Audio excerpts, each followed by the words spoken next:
Well, Dhamma friends, we're running a little late, so the format's going to change a little bit.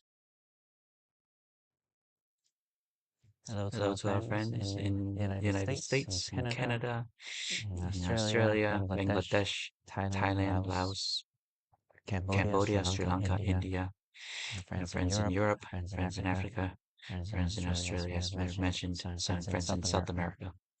Good Good evening, evening, good day, good afternoon to all of you.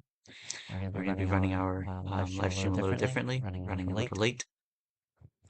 I had I had some things things that came up earlier, so I had to attend to those matters. So you can see in the title that it's going to start with the guided meditation first, and then we're going to go into the chanting and Dhamma talk. Hopefully it could be short, and then any questions that may have arisen during the time. So keep an eye out in the chat while we're going. So you just tuned in.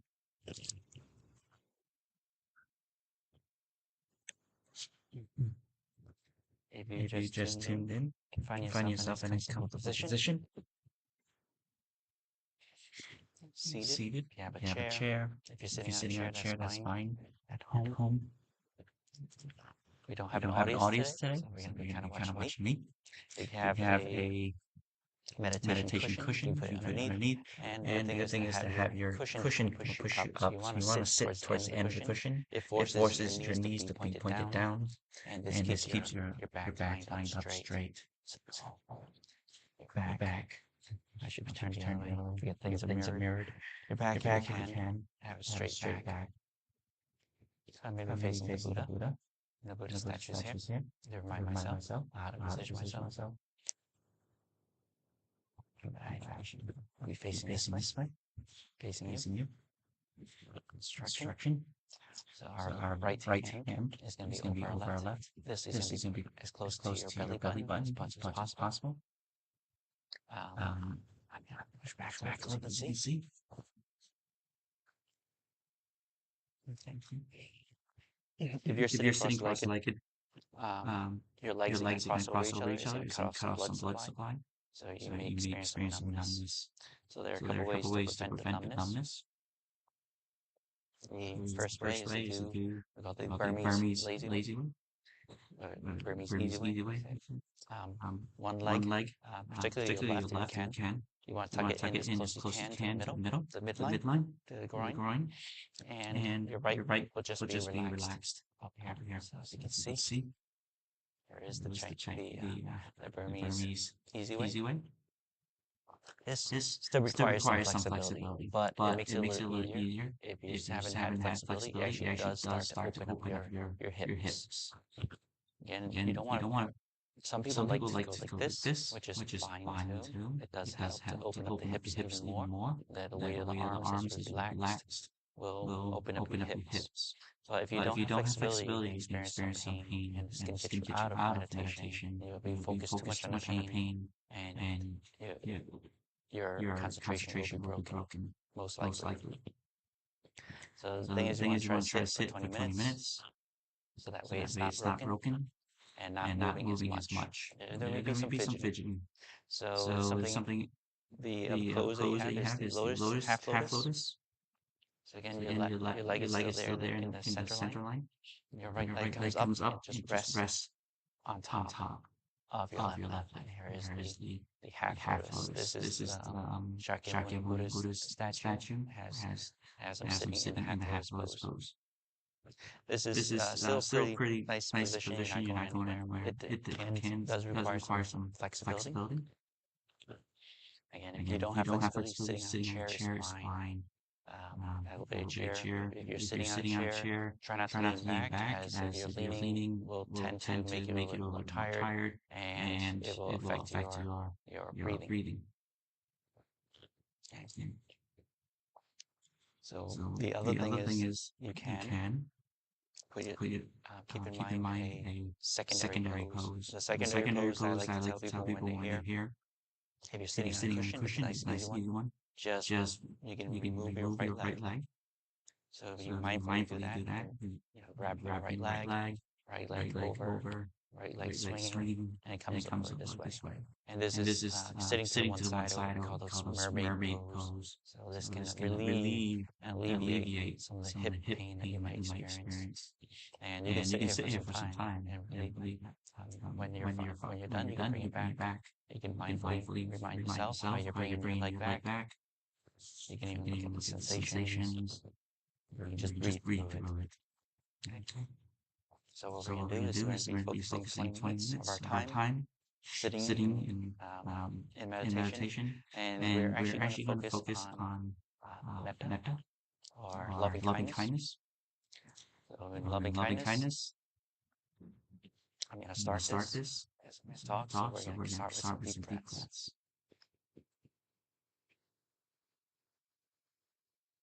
If your eyes are closed, that's good. Less stimuli, you can just go by the sound of my voice. If your eyes are open, you pay attention to the video, you can. As best if your eyes are open, you're focused on one spot about a foot away from on the floor. A couple more deep breaths in and out.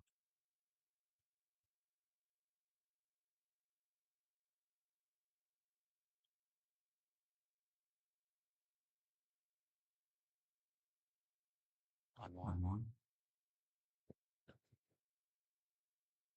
Very good. Bring it back to your normal breathing now. And we're going to be focusing in on a mantra or short phrases to remember. May all be happy. May all be well. May all not suffer.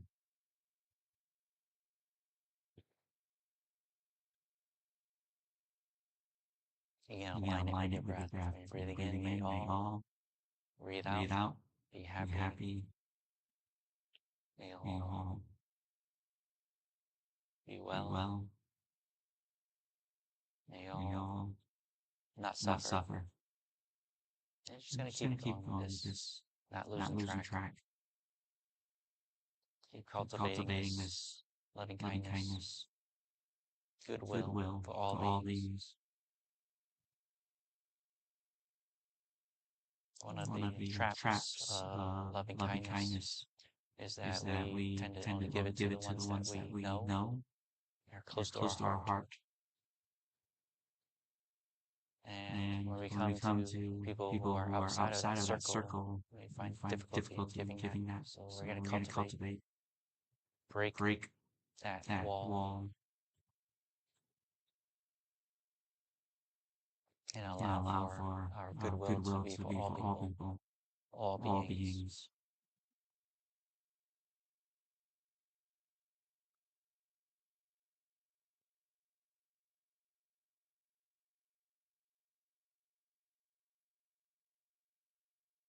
So now we're going to, in our mind, while still recollecting the mantra. In your mind, bring into your mind someone that you are familiar with. You can start with someone of the same sex. So if you're a male, another male, female, another female, a family member, a friend, parent. This could be a significant other.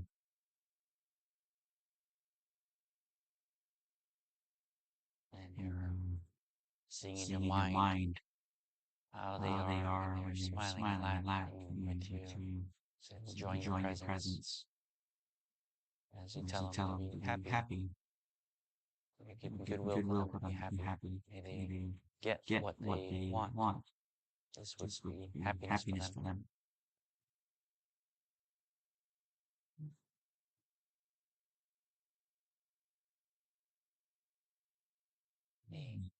Any ill will, any animosity, that people harbor towards them any diseases.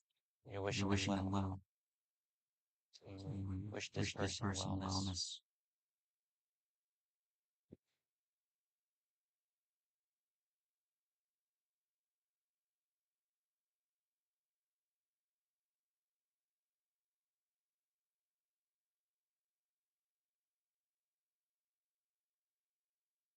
And for them to not suffer is to not hold on to things that will cause them pain in the end. That could even be what they wish for. They may hold on to it. That will be suffering for them.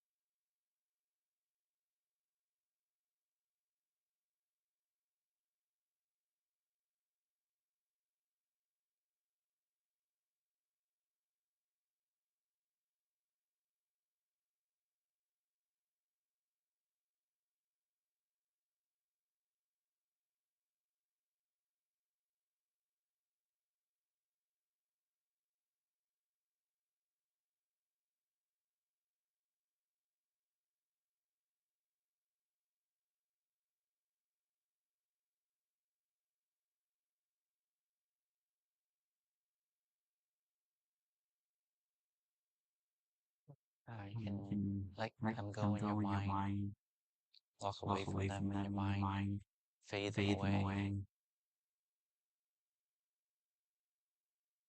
Now it's time to bring in a neutral party. It could be a person that you ran into, somebody that is not a close friend. It could be an animal that you ran into, not a pet of yours.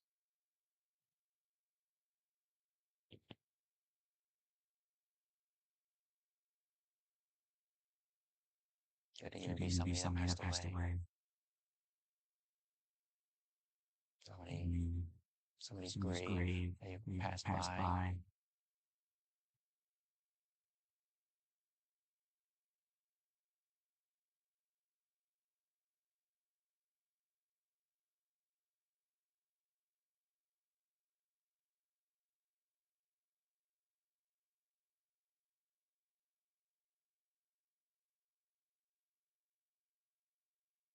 So if it's somebody's grave that you went by, somebody that you just saw their name. Some of the things that they may want, if they're in the ghost realm, is they fear forgottenness, being forgotten. So acknowledging them, knowing that they're there, may that allow them to be happy. May they have food, may be able to eat, not forgotten. May that be happy.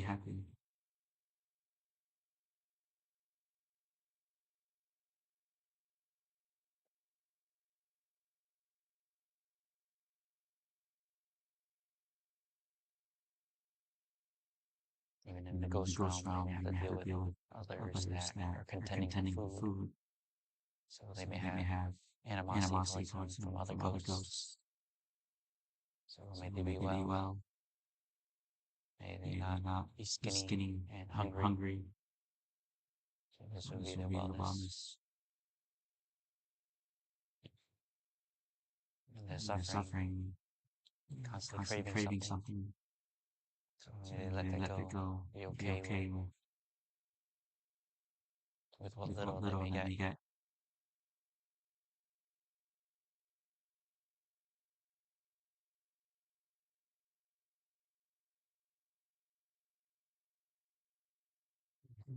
They may be stuck in that realm, repeating same thing over and over again. So maybe let that go.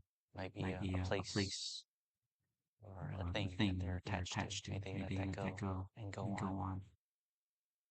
So it's the same concept with those that passed away and living beings that we see here and now.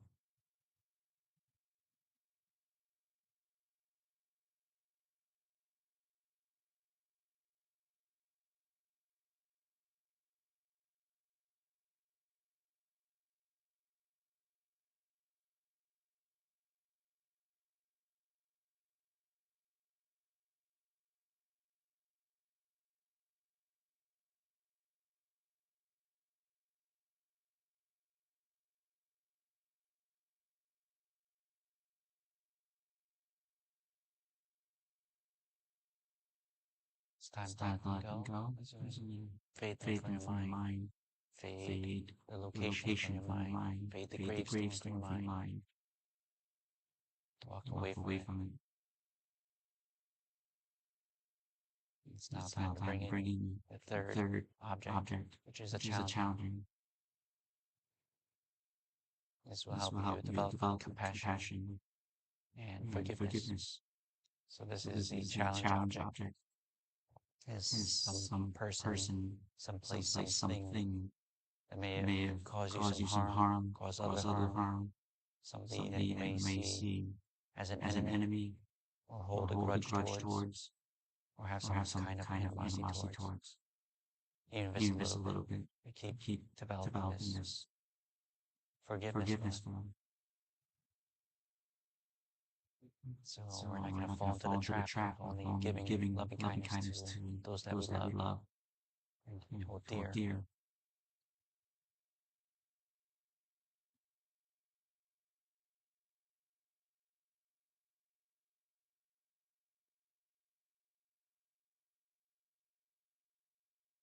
So what makes them happy is actually not doing what caused harm to others. So we can even wish them that may they experience this kindness. You may think, oh, they're just feeding off others' kindness.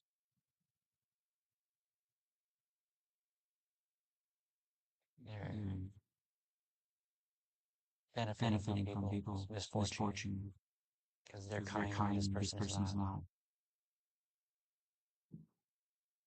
And we have to reframe the way we think.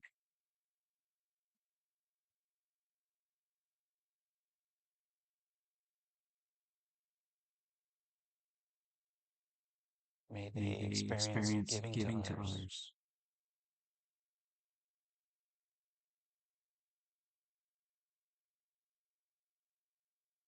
That way they're not just eating off others, but they can actually give to others.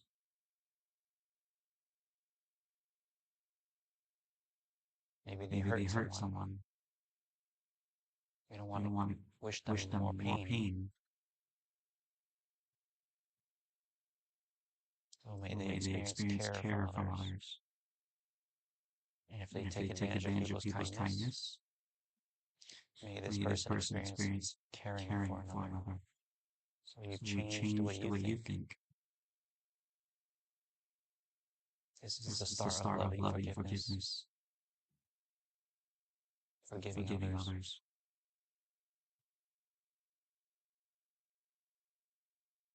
We can forgive others or try to forgive others because we've done it ourselves. We're not clean. We're not born clean.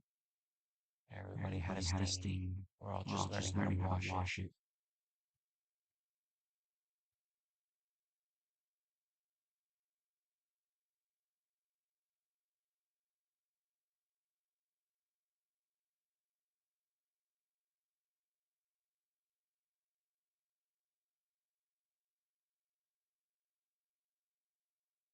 And this is your compassion coming in.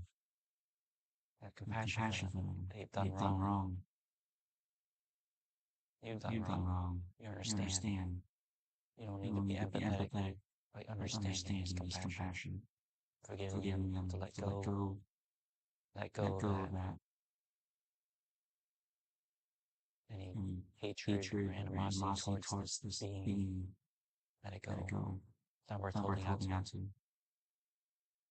The suffering that they have is that they're going to keep, if they keep doing this, may they experience wisdom.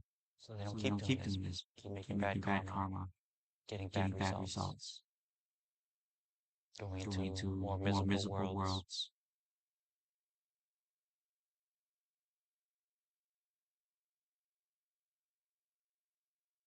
Yeah, and you're changing the way you're thinking. So your mindset is clean. You can try to challenge yourself by seeing if you can hug this being. Even though it hurt you, hug them. Let them know you understand this. May they understand this too.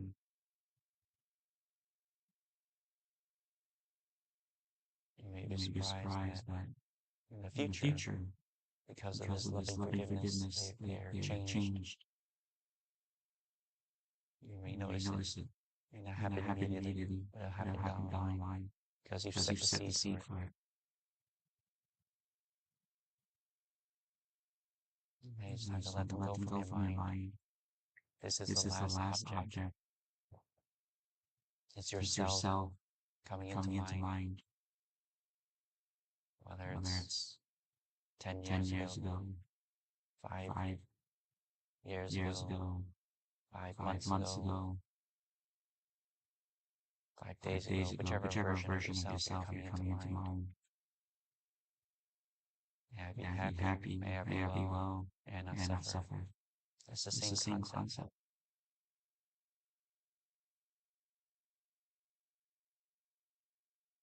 This is a healthy version of self. Is to have to preserve it. So that way you keep doing good things to make yourself happy. You can deserve that. To be well so you can have more time to keep doing this. Time is short. We don't know the days that we die. We can only know the day that we're born. You celebrate birthdays. Well, we won't be around to celebrate our death day.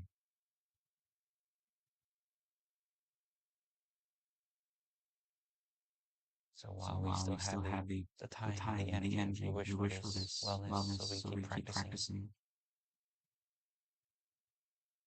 And may I not suffer. The suffering comes from holding on to the idea that you're going to be this person forever.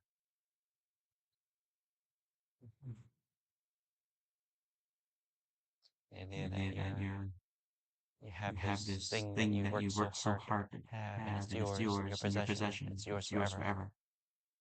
Or you suffer by holding on to it. So may you know how to let it go gracefully, skillfully.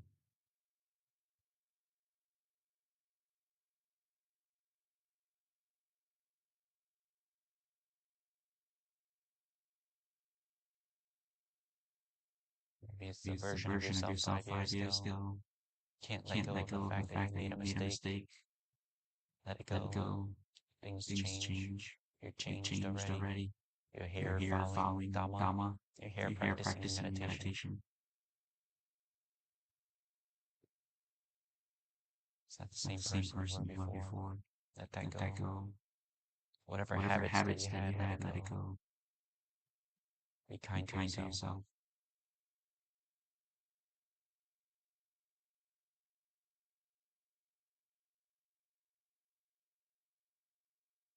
Is how you cultivate a healthy version of self.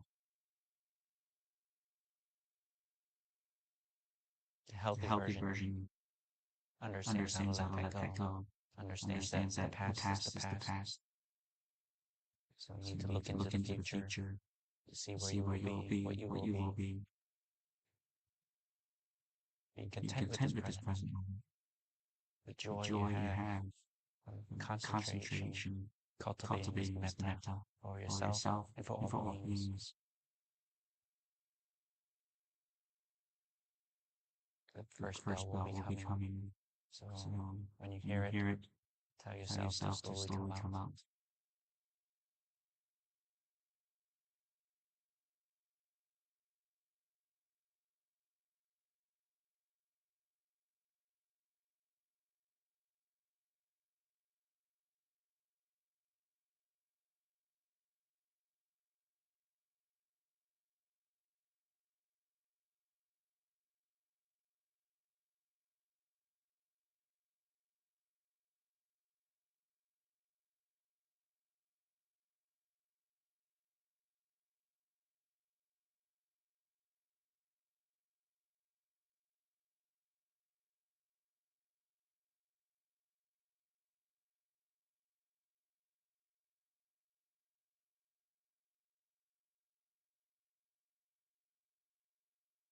Spell coming. So how do you slowly come out? You've just attained this.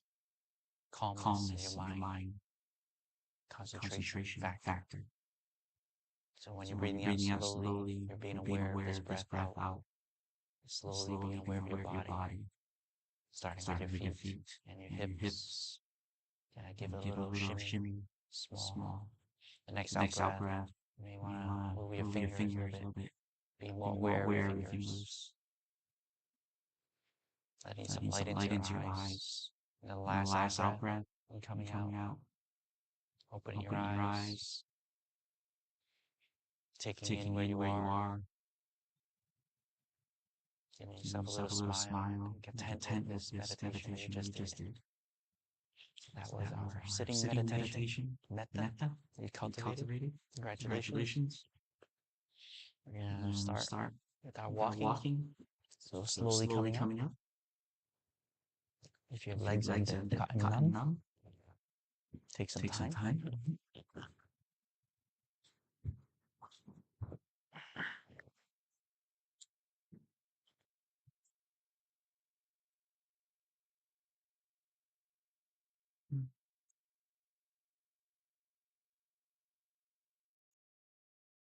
You see we have a big crowd today, which is fine.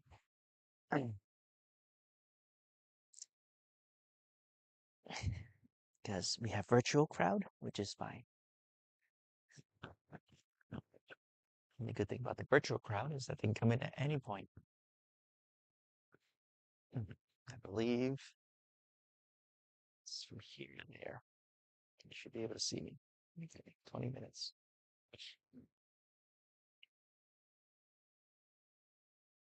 So before I start, let's do a quick instruction for anybody who's new. We're going to be concentrating on walking itself. So the idea is not to move fast and not to move so slow that you're going to tip over. You're going to be lost in thought, too much thought, and it's not really walking. So you're not being concentrated on walking. So here we stand in one section. I'm only going to go 8 feet and 8 feet back and forth. The rug is a 5 by 8. So if you have a room that's a little bit smaller, same thing. If you have a longer hallway, that's even better. That's good too. The stairs would not be recommended, so try to keep it level if you can. So determining where I'm going to walk towards. Looking out forward, I know where I'm going to go there.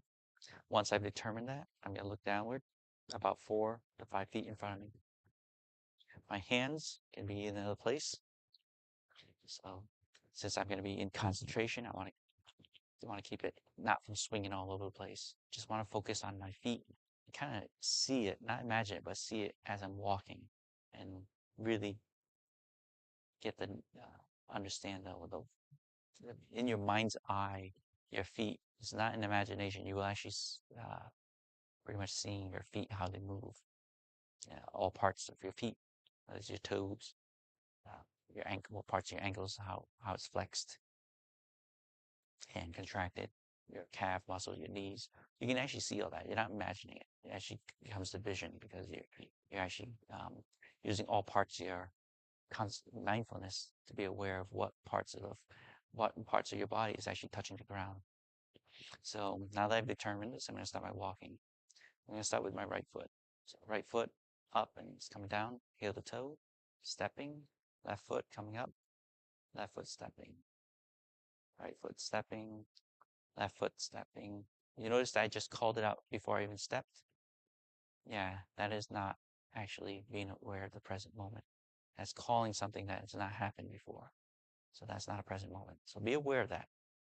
And sometimes your right foot turn, left foot turn. Okay, when you get to the end, you're standing there, you turn right 90 degrees with the right foot first, then the left foot following, right foot first following. And it should be bringing you over here. If you have hip mobility issues, take more steps to complete your turn. Now you do the same thing. You're just walking, going nowhere, being no one, just being aware of our stepping. Right foot step, left foot step, right foot stop, left foot stop. Right foot turn, left foot turn, right foot turn, left foot turn. That is it. So instruction took a little bit. So let's do 15 minutes. Let us start.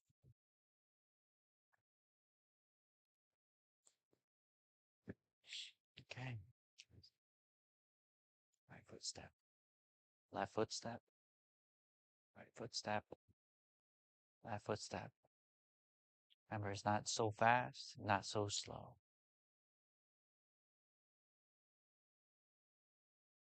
The reason why you don't want to go too slow is because you may be lost too much in thought, imagining, trying to see in your mind's eye all the mechanical parts of it, trying to dissect it. You've already started moving, and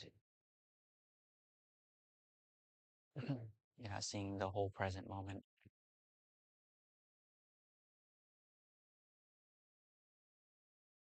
So it just comes to you naturally.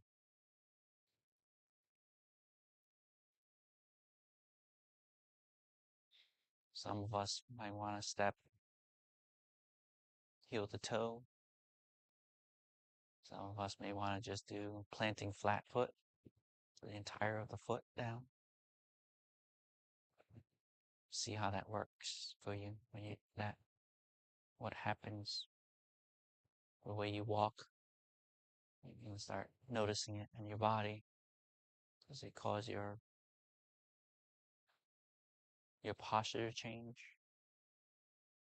Some of us walk toe to heel, and we never knew that. So we're just trying to see this way we walk.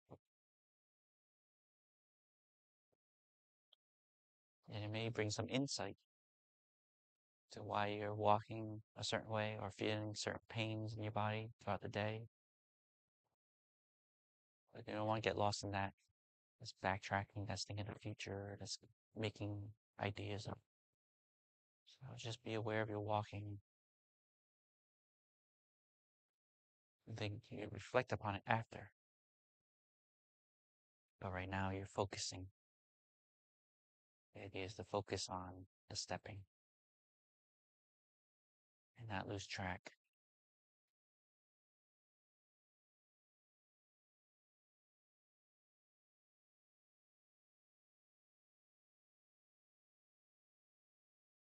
It's very similar to when you're breathing in and out. When you breathe in and breathe out, it's a very boring thing. Our mind starts thinking already, going off. So we have lost track already of which foot is stepping. Just bring it back.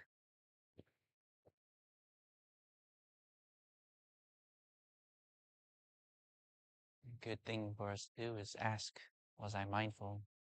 Especially when you get to the end of your destination or the end of the path. And before you turn around, was I mindful? Just that alone helps you. It sets you up for determination to be mindful the next round.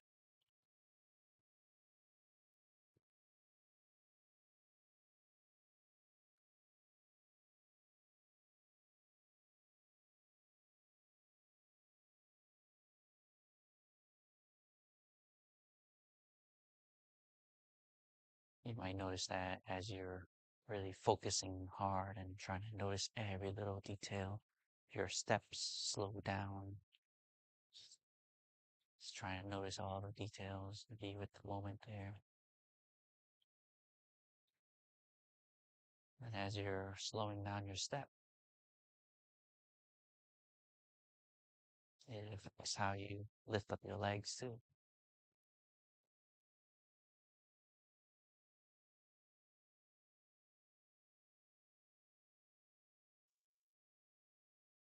To try to make it a normal pace. Not so fast that you don't know which foot is moving, what you're supposed to be experiencing. If you're walking too fast, then You have other things on your mind. This is an agitation. So you may notice that when you're agitated, you walk faster. Things that you can really notice about the way you step. Sometimes our strides are a little longer, sometimes a little shorter. We can get to see this, even with our eyes open. We're using our Dharma eye, our third eye. We're waking it if you can.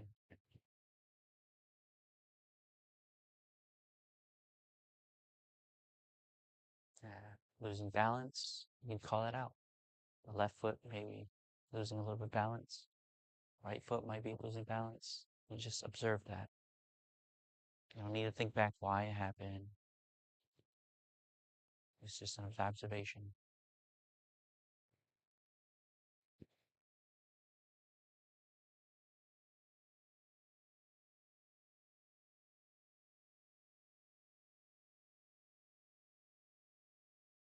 That's why it's important for us to call out it's a right foot step or left foot step.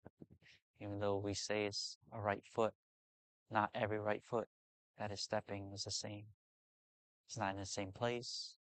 It's not in the same type of positioning.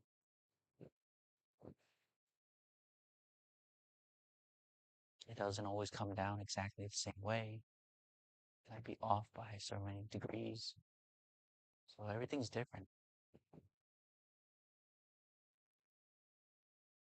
We have to observe that though.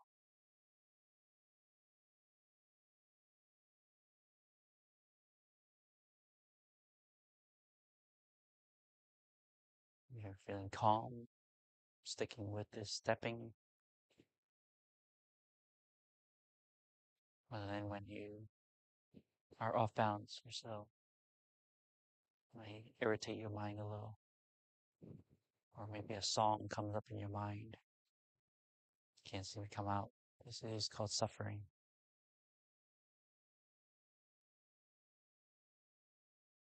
Something from the past caused it to do that. And if you're experiencing pain, it's because of something from the past. The result of karma. And that's why we walk. Observe this. Stay concentrated. Enjoy this concentration. And it's a subtle form of enjoyment. What really enjoys going back and forth. Wearing down your rug, wearing down your floor.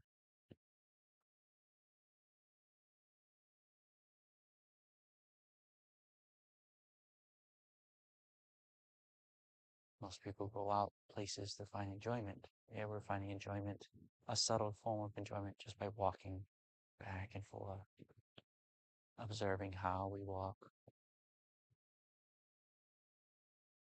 being peaceful in our own mind, concentrated.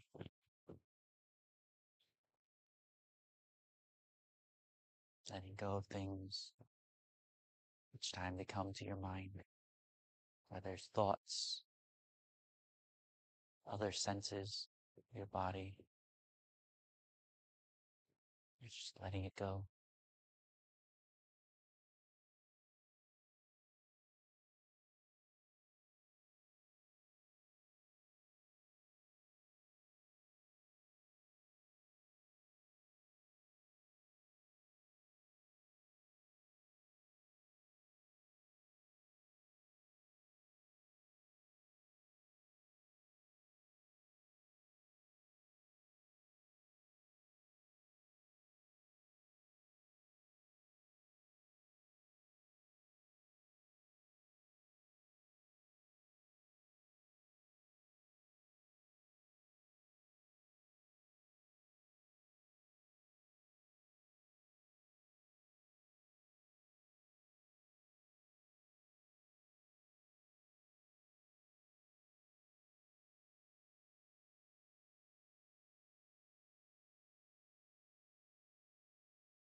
what is this irritation?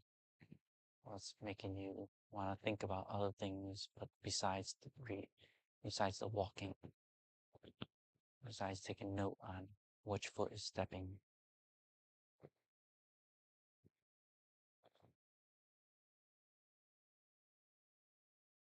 Maybe we've had a long day at work, our legs are tired, we just want to sleep. That's a sense of pleasure. You can let that go. Your body doesn't need sleep right now. It wants time to understand and concentrate. This will actually give you more energy the more you do this.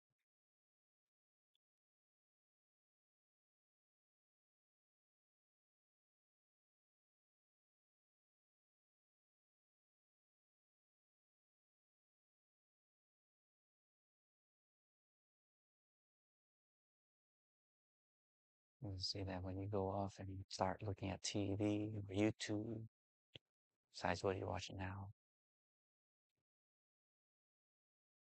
it's preoccupying my mind with junk food. It's food for the mind. Meditation is food for the mind. Samadhi.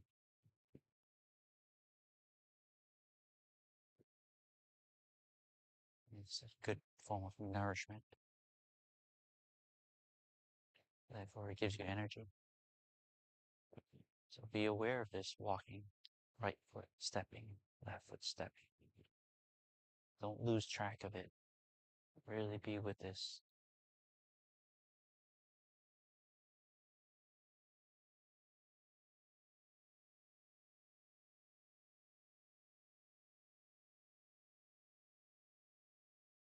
This is healthy food, high nutrition.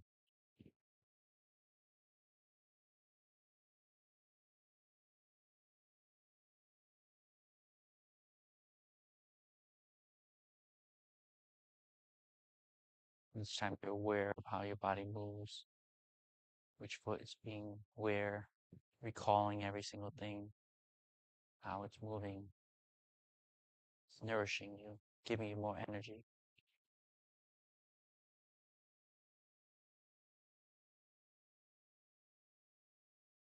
And so it'll give you the energy to overcome your tiredness.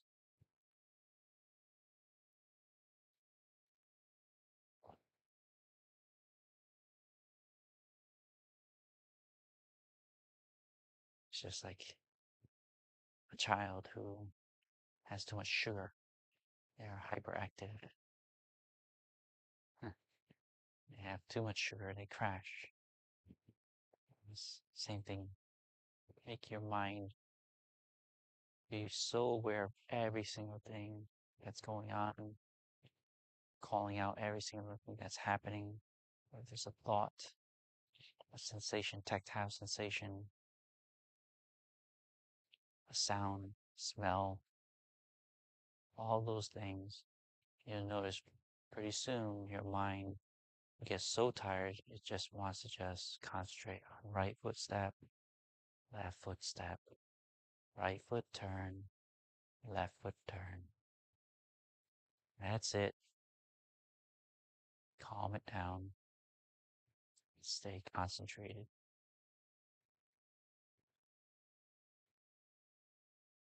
You don't need to go anywhere. You don't need to be anyone. You don't need to be that responsible person paying the bill right now. Just let it go. That's not important. We're going to be coming out to a meditation soon.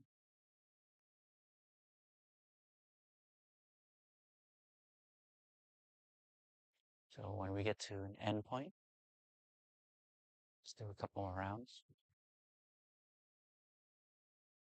When we get to the end point, we're going to stand in meditation. That bell will be happening pretty soon. The second one.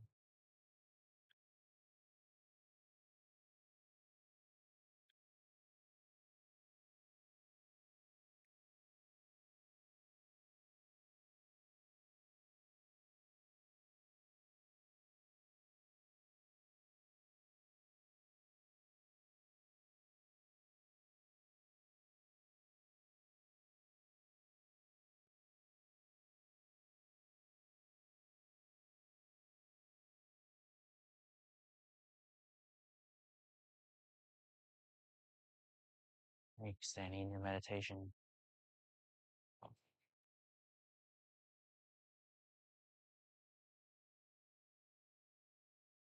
Let's take some deep breaths in and out.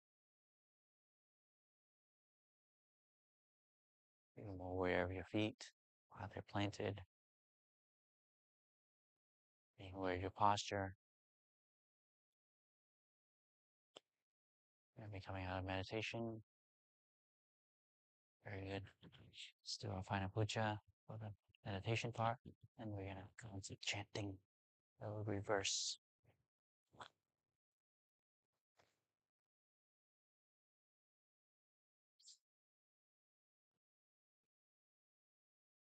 For the first bow was the Buddha, second bow for the Dhamma, third bow for the Sangha, and sadhu, sadhu, sadhu, anumodami.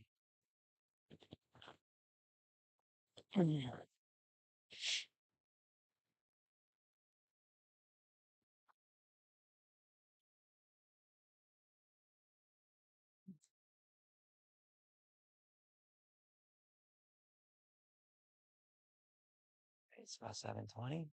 We're going to be doing our chanting. If you've downloaded the chanting guidebook from our last video, if you haven't, then I'll put the link down again. And do the evening chanting. That's also page 10.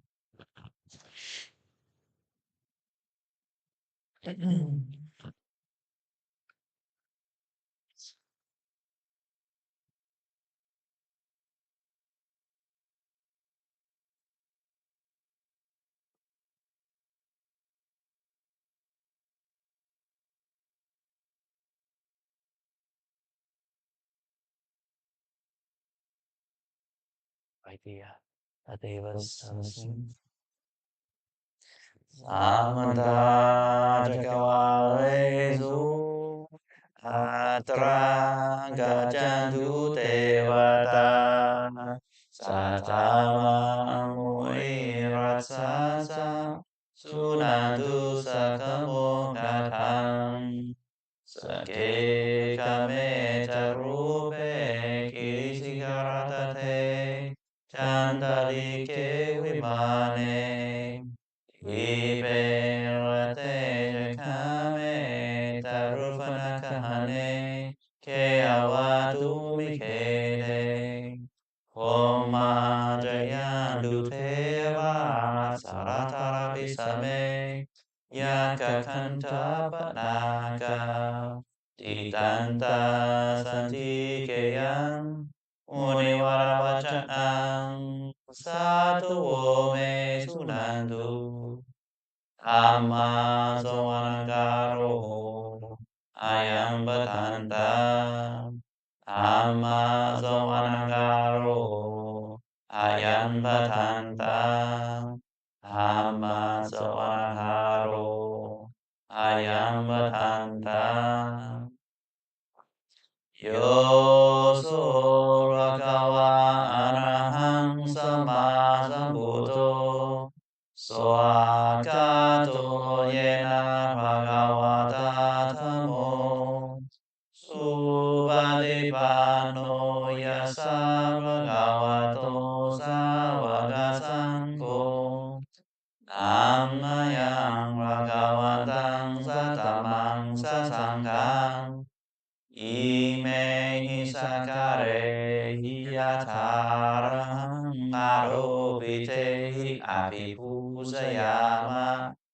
Satu no bande bhagava sucira paniliputopi Fatima sanatanugan bamanasa Ime sakare tukata pana karapute padeyan hatu Amha kang tikaratang hitaya suhaya Arahang sama sambuddho bhagava Uttam bhagavatam abhivademi Swagato bhagavata thamo Dhammang namasami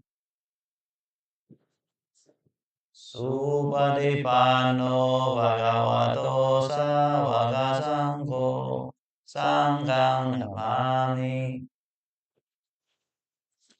นะโมตัสสะภะคะวะโตอะระหะโตสัมมาสัมพุทธัสสะนะโมตัสสะภะคะวะโตอะระหะโตสัมมาสัมพุทธัสสะนะโมตัสสะภะคะวะโตอะระหะโตสัมมาสัมพุทธัสสะ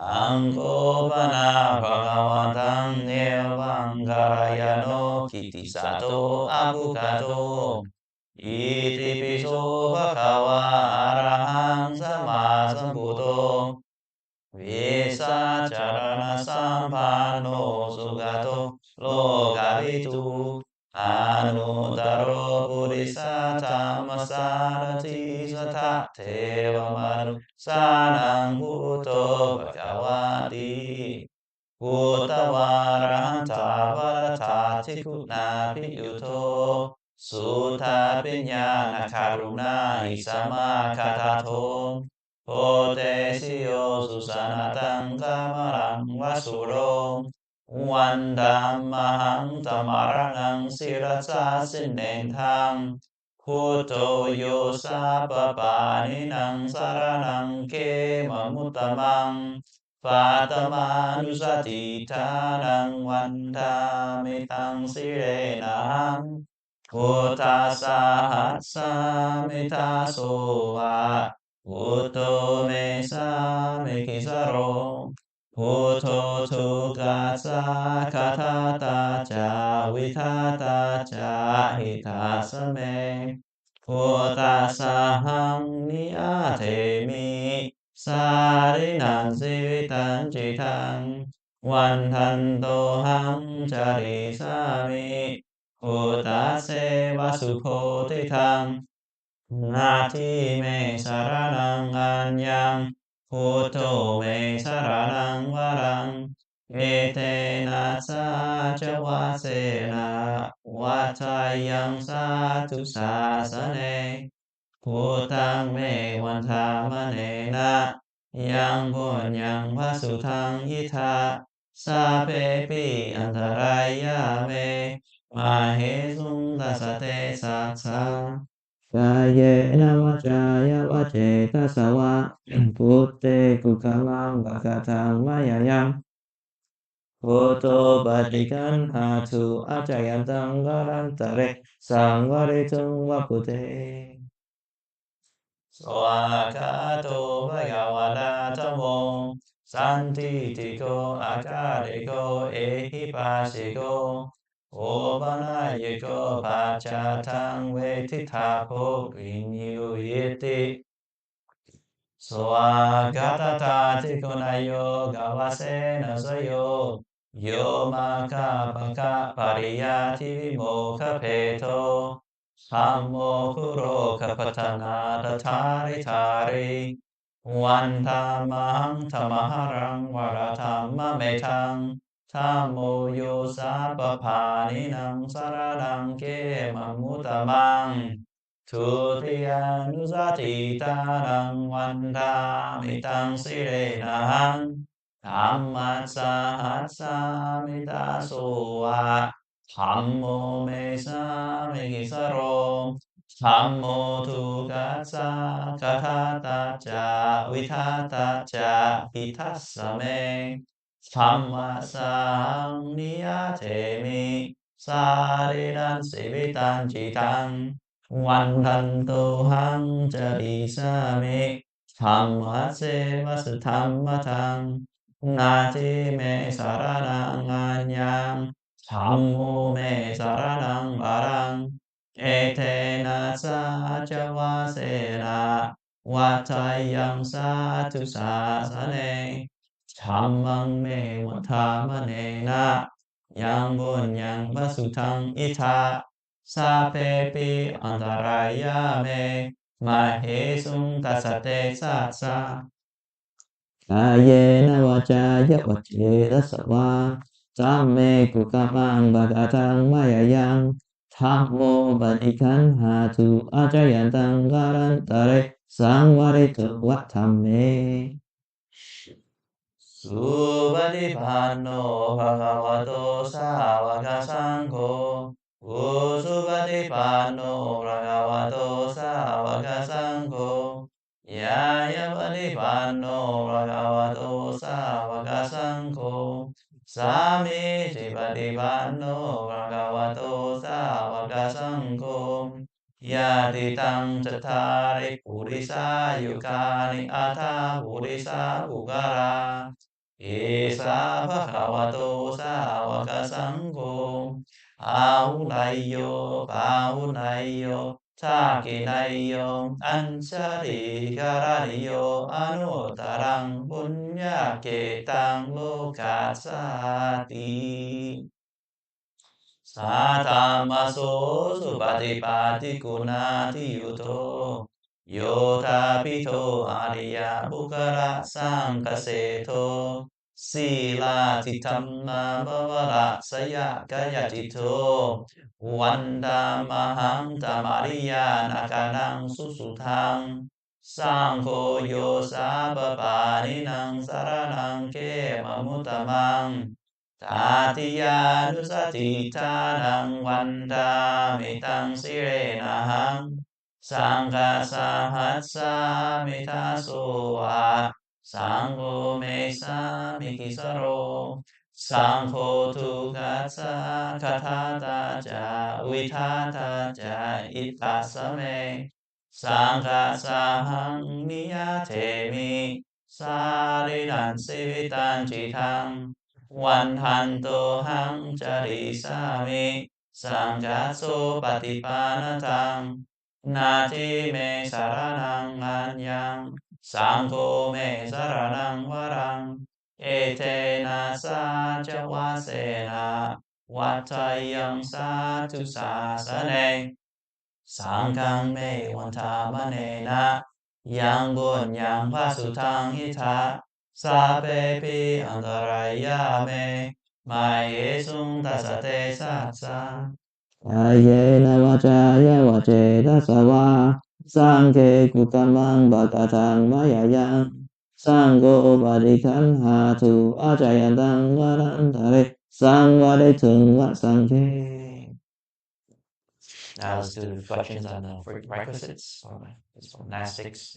You can follow along too, as it can be actually quite revealing for you as lay practitioners. Page 13. Asamaya pacawe kitawa yang jiwarang bariputang tang yawa teva sitasa patikataya unasa patikataya Tang samakasa wata tapa siring sapasampasanang patikataya yawa tewa hidiko pinapatisattanatang at samaya apacawe kitawayo piṇḍabāto pariputo so neva tavaya na mataya na mantanaya na vipusanaya Yawa Deva Imasa Kayasa Titiya Yapanaya Bihing Suparatiya Brahmacharya Nugahaya Iti Purananca Vetanang Patihang Kami Nawanca Vetanang Naopate Sami Yatra ca me pavisati anawasata ca pasu viharo jati At samaya apacawe kitawayam sena sanang pariputang tam yawa teba sitasa patikataya unasa patikataya tang samakasa tapa siring sapa sanang patikataya yawa teba utu parisaya binotanang patisara nara matang At samaya apacawe kitawa yo kirana pacaya pesha parikaro pariputo so yawa tewa upananang vaya patikanang vetananang batikataya abaya pasa paramata yati.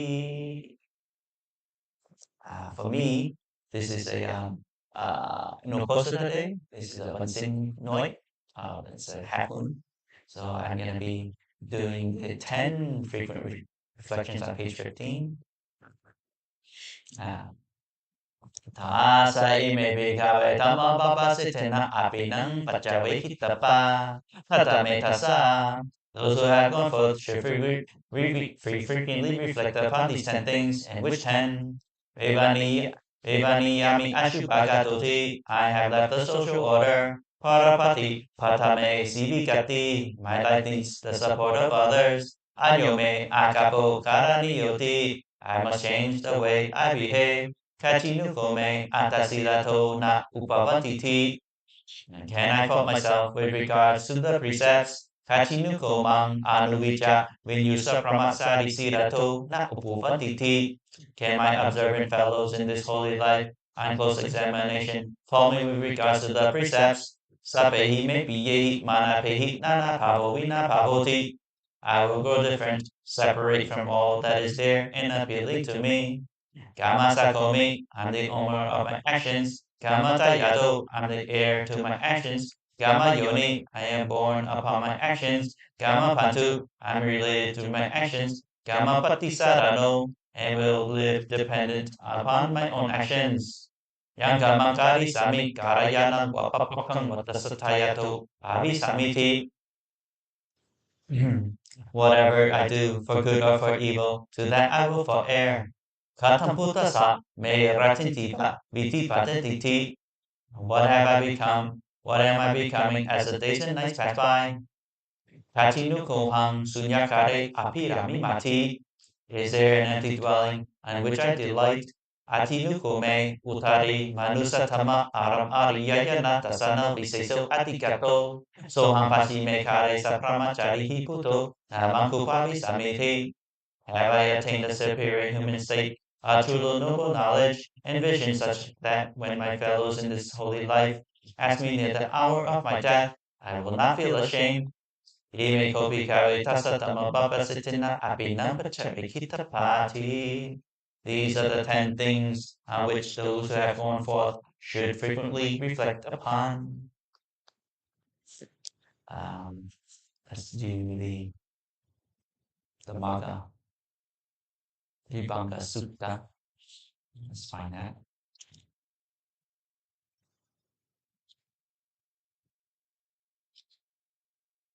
It's on page 27.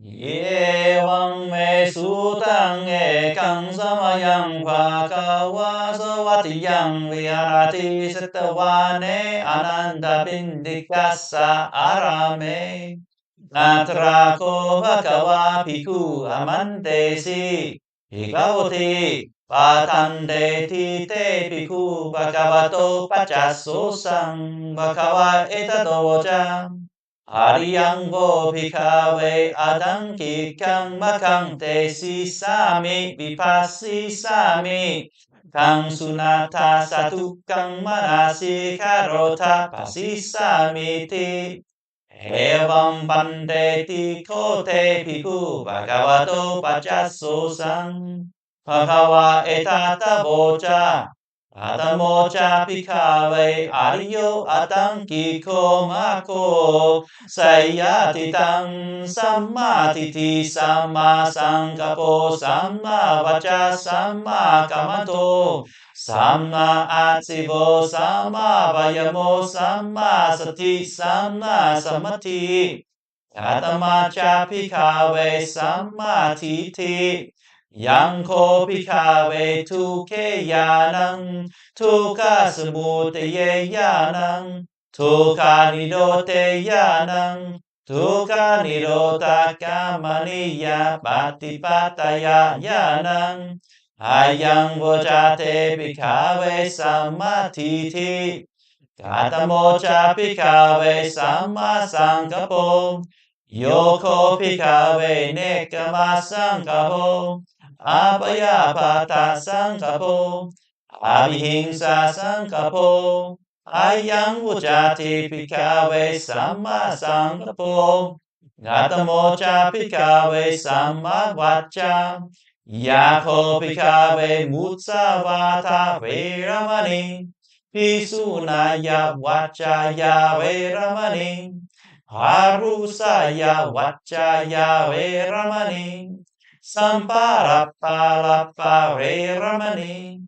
Ayang uchate pikave samma vacha. Gatamo cha pikave samma kammato.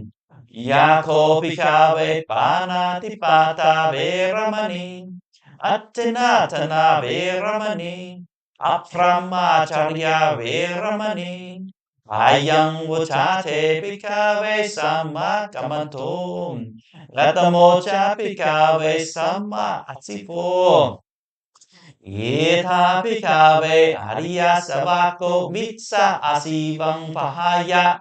Sama asivena sibitang kapeti. Ayang uchate pikave sama asivong. Gatamo cha pikave sama vayamo. Ita pikave piku anuparanang papapanang kusaranang tammanang. Anupataya santang senete payamati piriyang arapati cittang pekan hati patahati. Wapananang papakanang akusaranang tammanang. Pahanaya santang senete payamati piriyang arapati cittang pekan hati patahati. Wapana Anupananang akusaranang tammanang upataya santang senete payamati virang arapati cittang pekan hati patahati. Upananang kusaranang tammanang titaya asamo saya piyo pavaya. Vepuraya pavanaya paripuriya. Santang senete pariyamati vidiyang adapati cittang pekan hati patahati. Ayang vucate pikave samma vayamo. Gatamacha pikave samma sati.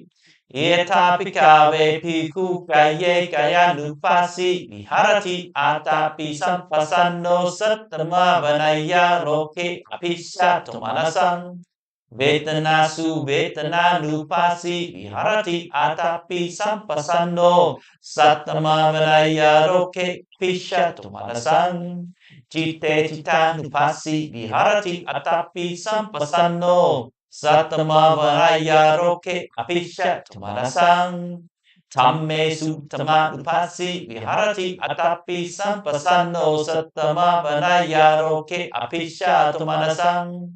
Ayang vucate pikave samma sati. Gatamo cha pikave samma samati. Yeta pikave piku viveceva kamehi vivicha akusarehi tamhehi. Savitrakang savicharam viveka sampiti sukkang. Patamang sanang pasampasa viharati. Vitaka vicarang upasama asatang sampasatanang cetaso ikoti bhavang. Avipakang avicarang samati sampiti sukkang tutiyang sanang upasampasa viharati. Vitayaca viraka upeka koca viharati sato ca sampasanno. Sukanca kayena patisang veteti. Gantang ariya acikanti upekako sattama sukha viharati. Latiyang sanang upasampasa viharati. Sukha saca hana, tukha saca pahana. Upewasa manasa tamarasanang atangkama adukam asutang upeka sati parisuting. Jatutang sanang upasampasa viharati. Ayang vucate pikave samma samatiti. Hitamo voca pakawa atamana te piku pakavato pasitang apinan tundi. All right, let's do some blessings now.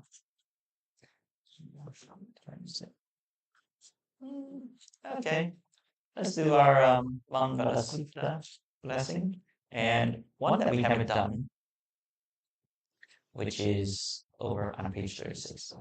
Maṅgala Sutta starts on page 31. I'm going to skip the intro. I'm going to go, this is 1, 2, 3, 4, stuff. Fifth paragraph, it's insane. First stanza of the blessing. Maṅgala Sutta, page 31. Vau deva manusa cha mangkarani acintayung angkamana sotanang pruhi mangkara muttamang asevana cha paranang patitana cha sevana Pūjā cha pūjā niyanang etta mangkara muttamang Mati rupa desa waso cak upe cakata punyata atasama pantiti cak etam mangkara mutamang hahu sacan cak si pancak vinayo ca susikito subasita caya waca etam mangkara mutamang Matapita upatanang Uttatara sasangkaho Anakura jagamanta Etamangara mutamang Tanan cak tammacariya cak Yatakana cak sangkaho Anak vasani kemani Etamangara mutamang Arati virati papa Masapana cha sanyamo Apamato cha tammesu Etam mangkara mutamang Karavo cha nibato cha Santuti cha kapanyuta Karena tamma savanang Etam mangkara mutamang Kanti cha sovacha sata Samanana catasanang Karena tamma sakatsa Etamangkara butamang Tapoca brahmacariya ca Ariya sacana tasanang Nibbana sacikiriya ca Etamangkara butamang Buddhasa loka tamehi Cittang yasana kampati Asokang vira sangkhemang Etamangkara mutamang Etatisani kaptawana Sapatam aparasita Sapata sotingka santi Sante sang mangkara mutta manti. Alright, so this is this is supposed to be the what's it called? The victor's cage, victor's net, the victor's net. For protection against all kinds of beings. So this is on page 36. Jinpanjara Gāthā. Saya sana gata puta zetawa marang sawahang catu saca sapang rasang yepi vingsu narasapa tan kang atara tayo puta atavisati nayaka sape patiti tamai hang matake Ke muni sarasi se pati ti to mai hang buto tammo navilo chane Sangko pati ti to mai hang ure sapaguna karo Hadaye me anoruto sari puto chataki ne kundanyo piti pagasaming Mokkala no java maketa kine sawane mai hang asung anantara huro kasa poja mahanamo upa sungwa maso take sato kiti pakasa ming suriyo wapu Papankaro nisino sili sampano sopito muni pungavo kumaragasa potero mahesi citta watako so mahang watane Niccang patitasi kunakaro puno angkudi malo cak parinantasi vali tera panca ime satana latte tilaka mama se satiti mahatera visita sina sawaka ete siti mahatera sita wanto sino raso salanta silate sena angga mangga masu satita ratarang purato asita kine metta sukang Tasakang pasato asiva me angkuli malakang kanta mora paritananca atanatiya sutakang akase satanang asise sapakara santita sinanana vara samyuta satapakara langkata vatapati Hitati sansa satapa hila satu patava esesa vinayang ayantu anatasina tesa satwasato me saki cena sata samputa pansare sina pansara masami viharantang mahitale satapa lentu mang sapete mahapurisapa Iceva manto sukuto surako sinanupavena sita patavo Tammalupavena sitari sankho Sankhanupavena sitaratayo Satammanupavena parito charami sina pansareti I know I haven't done that in many of these live streams, but something that has a certain rhythm to it. Not really a big fan of it, but it actually tells you it's funny. You can read the English version. And this is why I have it kind of compiled in this chanting guide for what's necessary for the listeners now. Okay, so let's dedicate our dedication of merit for all beings. So this is on page 39.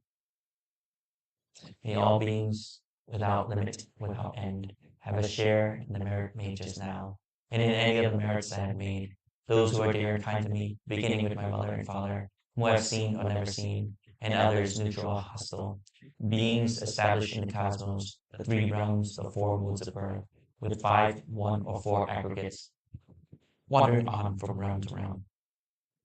If they know of my dedication and merit, may they themselves rejoice. If they do not know, may they Devas inform them. By reason of their rejoicing in my gift of merit, may all beings always live happily, free from animosity. May they attain the serene state, their beautiful hopes fulfilled. Punya sidane kata sayanani katani me te sanca pakino huntu satana tapamanaka. Ye biya guna wanta cak maihang mata pita tayo tita me sapaya tita wa anye masata berino sata titanti loka saming te pung macatu yoneka panceka catu vakara sangsaranta pave pave yatang ye patitana me Anumotantu te sayang Yechi mangna pasanati Teva te sangni paitayung Mayatinanna punyanang Anumotana hetuna Sape sata sata huntu Avera sukasi bino Kemara pancapantu Te sasa sisa tang su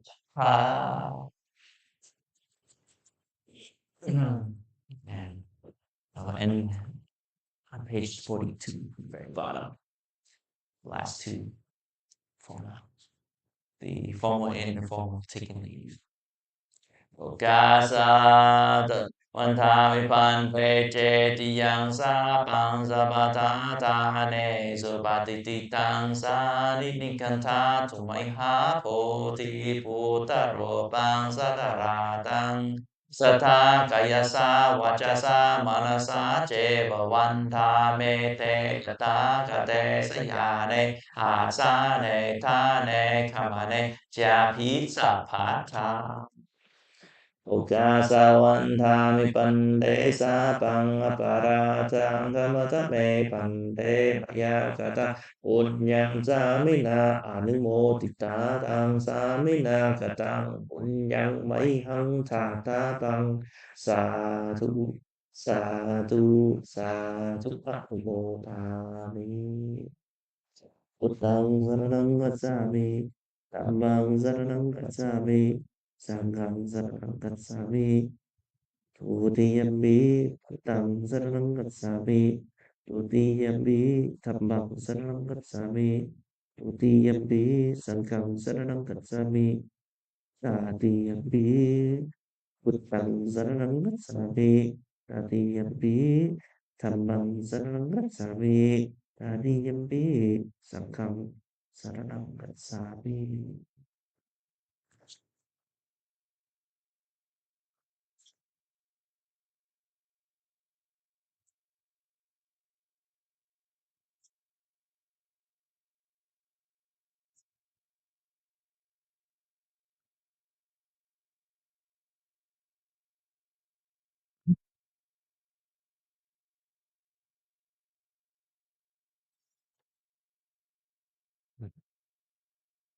It's like the lights went off. So let's get more to Buddha statues in here.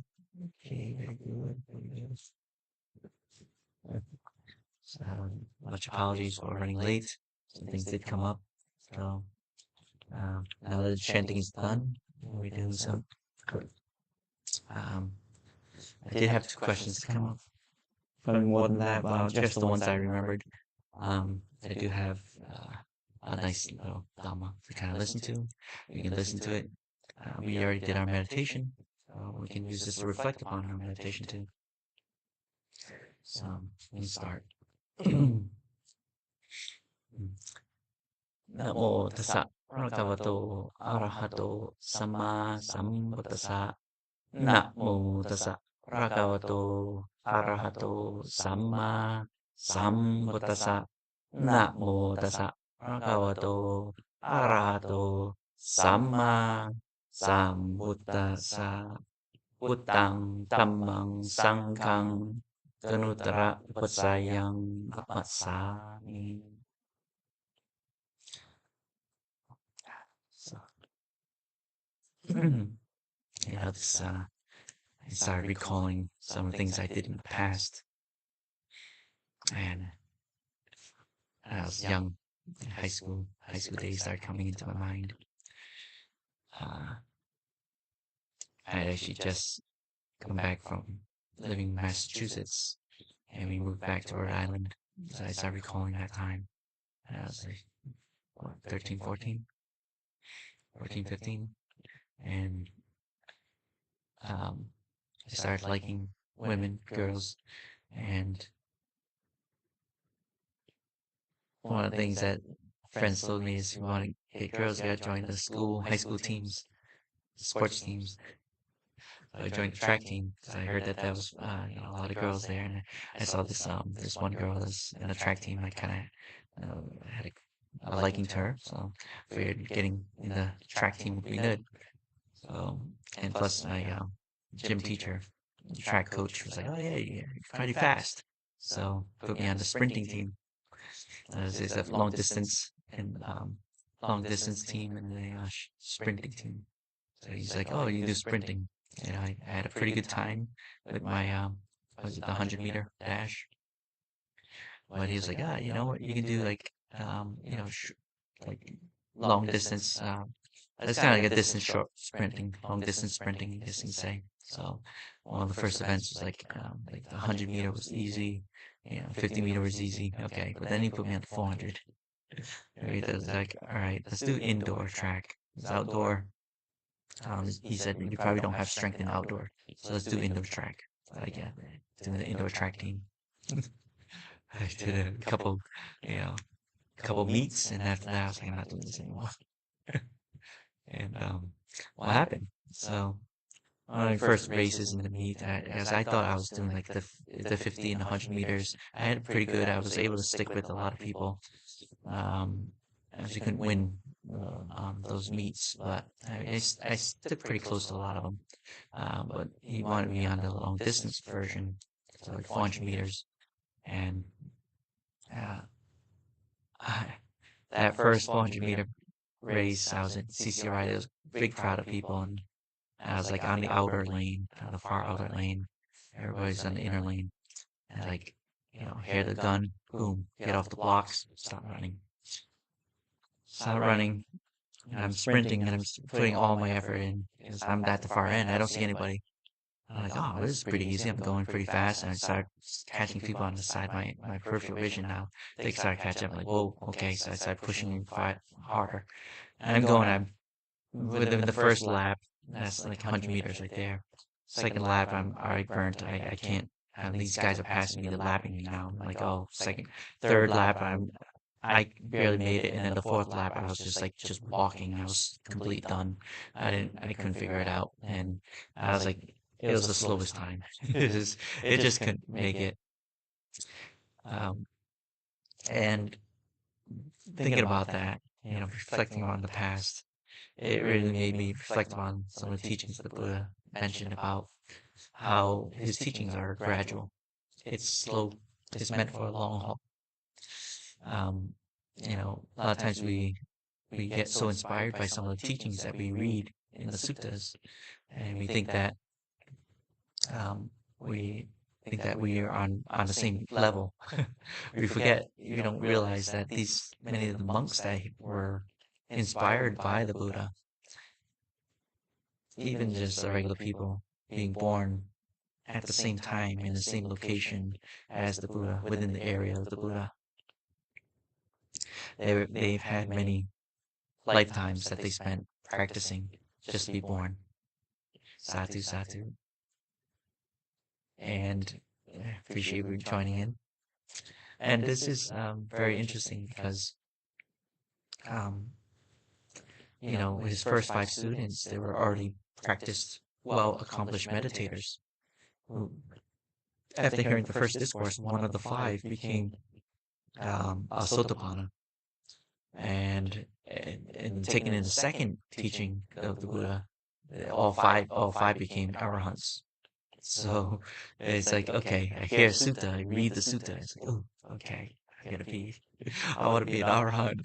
I don't want to be reborn anymore, seeing all the suffering that's going on. I don't want to be a sotapanna. I don't want to be a sakadagami. I don't want to be a anagami. I just want to be an arahant. Let's just jump the gun.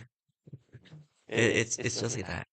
And samadhi, developing samadhi, we've had to have had many lifetimes developing that.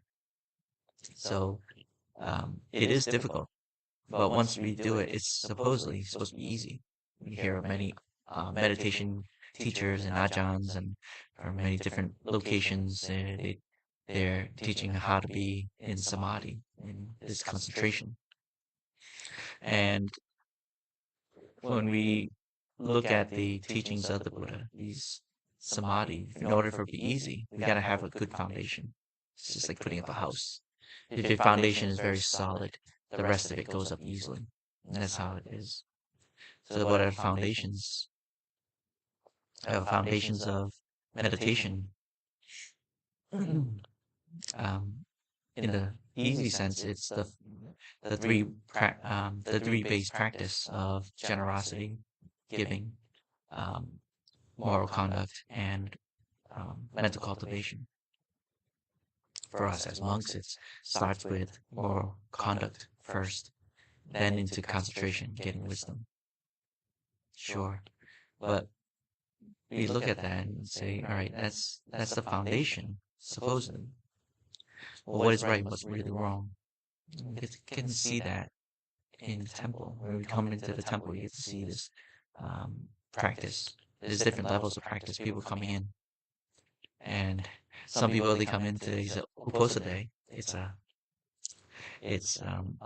half moon, so it's an Uposatha day, a Sabbath for us.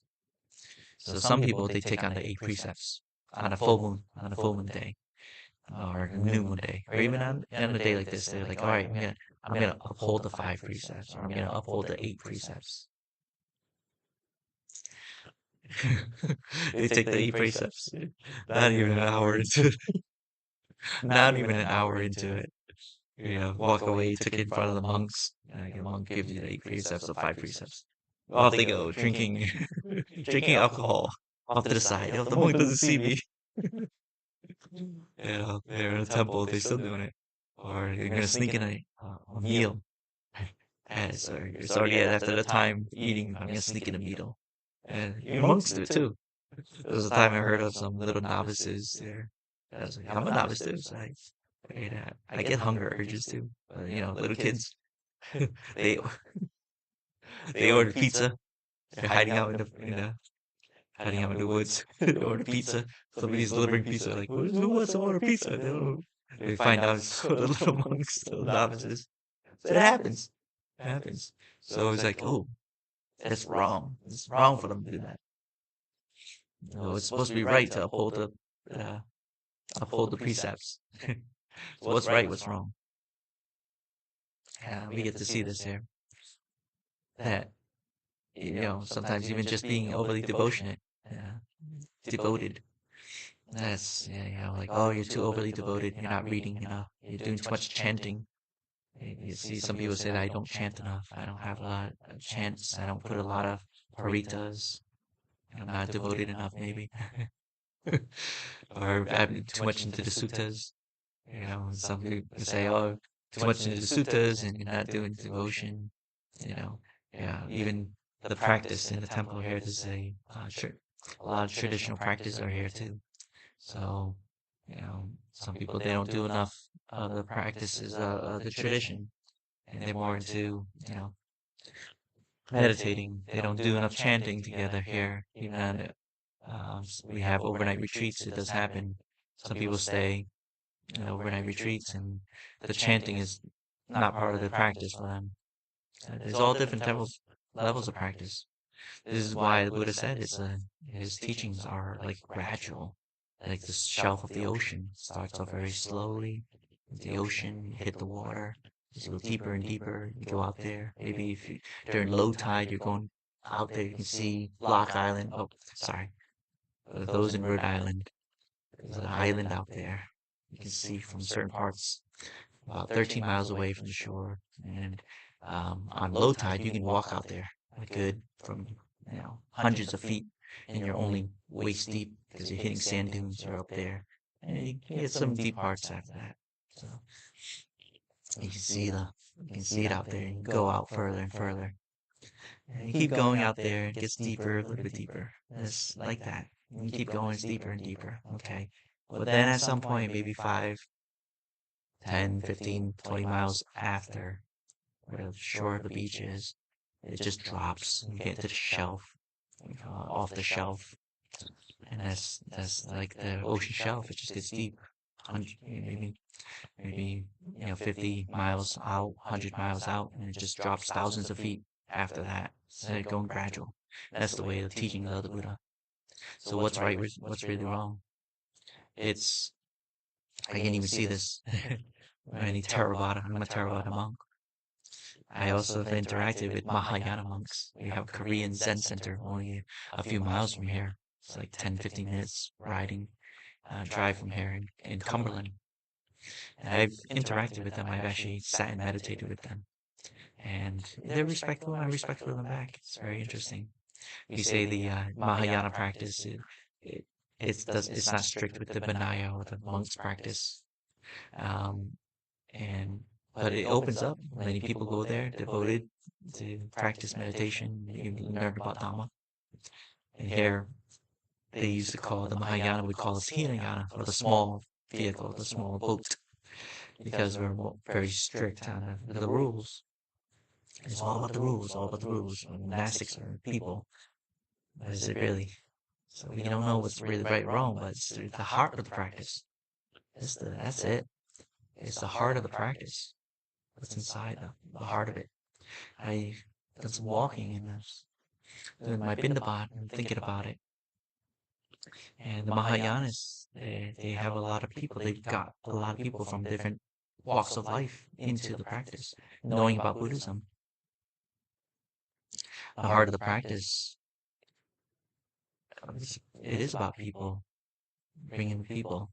Sure, we have to watch ourselves too, but the heart of the practice is bringing the people. And I get it. They had to weaken some of their rules. So I did some history, looking at the history of it. The Chinese Buddhists, when they got Buddhism into China, in China, begging was looked down upon. It still is looked down upon if you're a beggar. So walking around with the alms bowl is not feasible. It's cold in certain areas, so you can't just walk around. You have to stand there, and they would have to have like these the ringing bells on a cane as they're walking, they're stabbing the ground, and the bells, the rings on the staff would ring, and people would know that they're coming for alms. They would also have to learn kung fu. So the Shaolin monks, they're Buddhists. They had to learn martial arts. Yes, there are rules that say we're not supposed to dance and be this overly active and stuff, but they had to protect themselves. They were, in the Kushan area, the Mongols, the invaded Mongols, there, and even the warring Muslims that were taking over and killing those people in this valley. They had to learn martial arts, so that's where Shaolin started coming in. The emperors of China, the warring emperors. If anybody played the video game Dynasty Warriors, you get to see, China was not united. There was so many. There was 13 different emperors. They were just warring with each other, trying to unite here and there, killing off whatever. And this religion here, there's not a religion that you like, and it's not about peace, whatever. Nope, kill them off. So they killed many monks too. They practiced Buddhism. So even in Japan, when Buddhism got introduced into Japan, the Sri Lankan monk that went to Japan, teaching the Japanese about Buddhism. As Buddhism started taking hold in it, he had to change the way of Japanese Buddhism.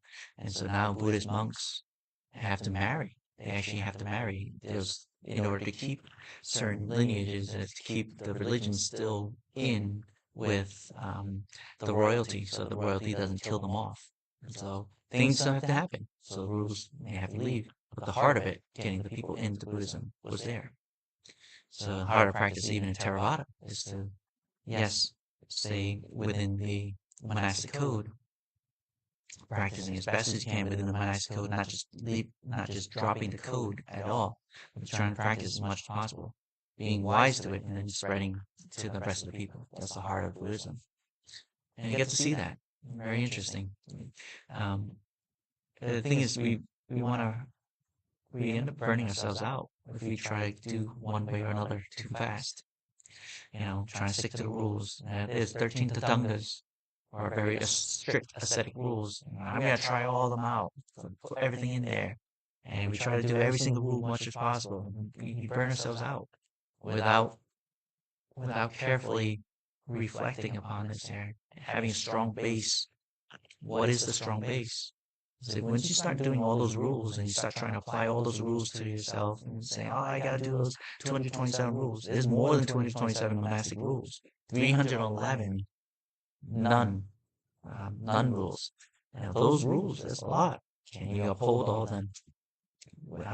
And of course we're going to break them. So if it has to happen, we have to ask for forgiveness properly too. So we don't fall off. But we have to have a strong base. What is the base? And really, with the base of it, whether you're a 5 preceptor, some of us try to go gung-ho and go all 5 precepts. I get these questions a lot. And it's like, marijuana and all that stuff there, drinking alcohol. They want to go, some people, they're addicted, so they want to try to come off of it. And can you do it skillfully? And if they don't have a strong base, they can't, they're trying to go cold turkey sometimes. They get themselves sick. And then they may actually fall off the practice just because, they like, they want to go gung-ho into, let's say, the 8 precepts, right? The third precept of not having any sexual intercourse. You can actually be an 8 preceptor, taking on the 8 precepts, a layperson at home without a monk giving it to you. So you just determine in your heart, I'm going to take on these 8 precepts. Today is a Sabbath day. I'm going to do 8 precepts all day today until the next morning. Okay. And then, you see somebody. You're still at home. Your significant other's there. Okay, things happen. All right, it happens. Okay, but if you have the wrong mindset, like, oh, I failed myself and this, and whatever it is there, without having a strong base, you can actually fall off. Like, this is not for me. I can't. How am I gonna hold on to 8 precepts when I'm living with somebody? I gotta have, it's bound to happen.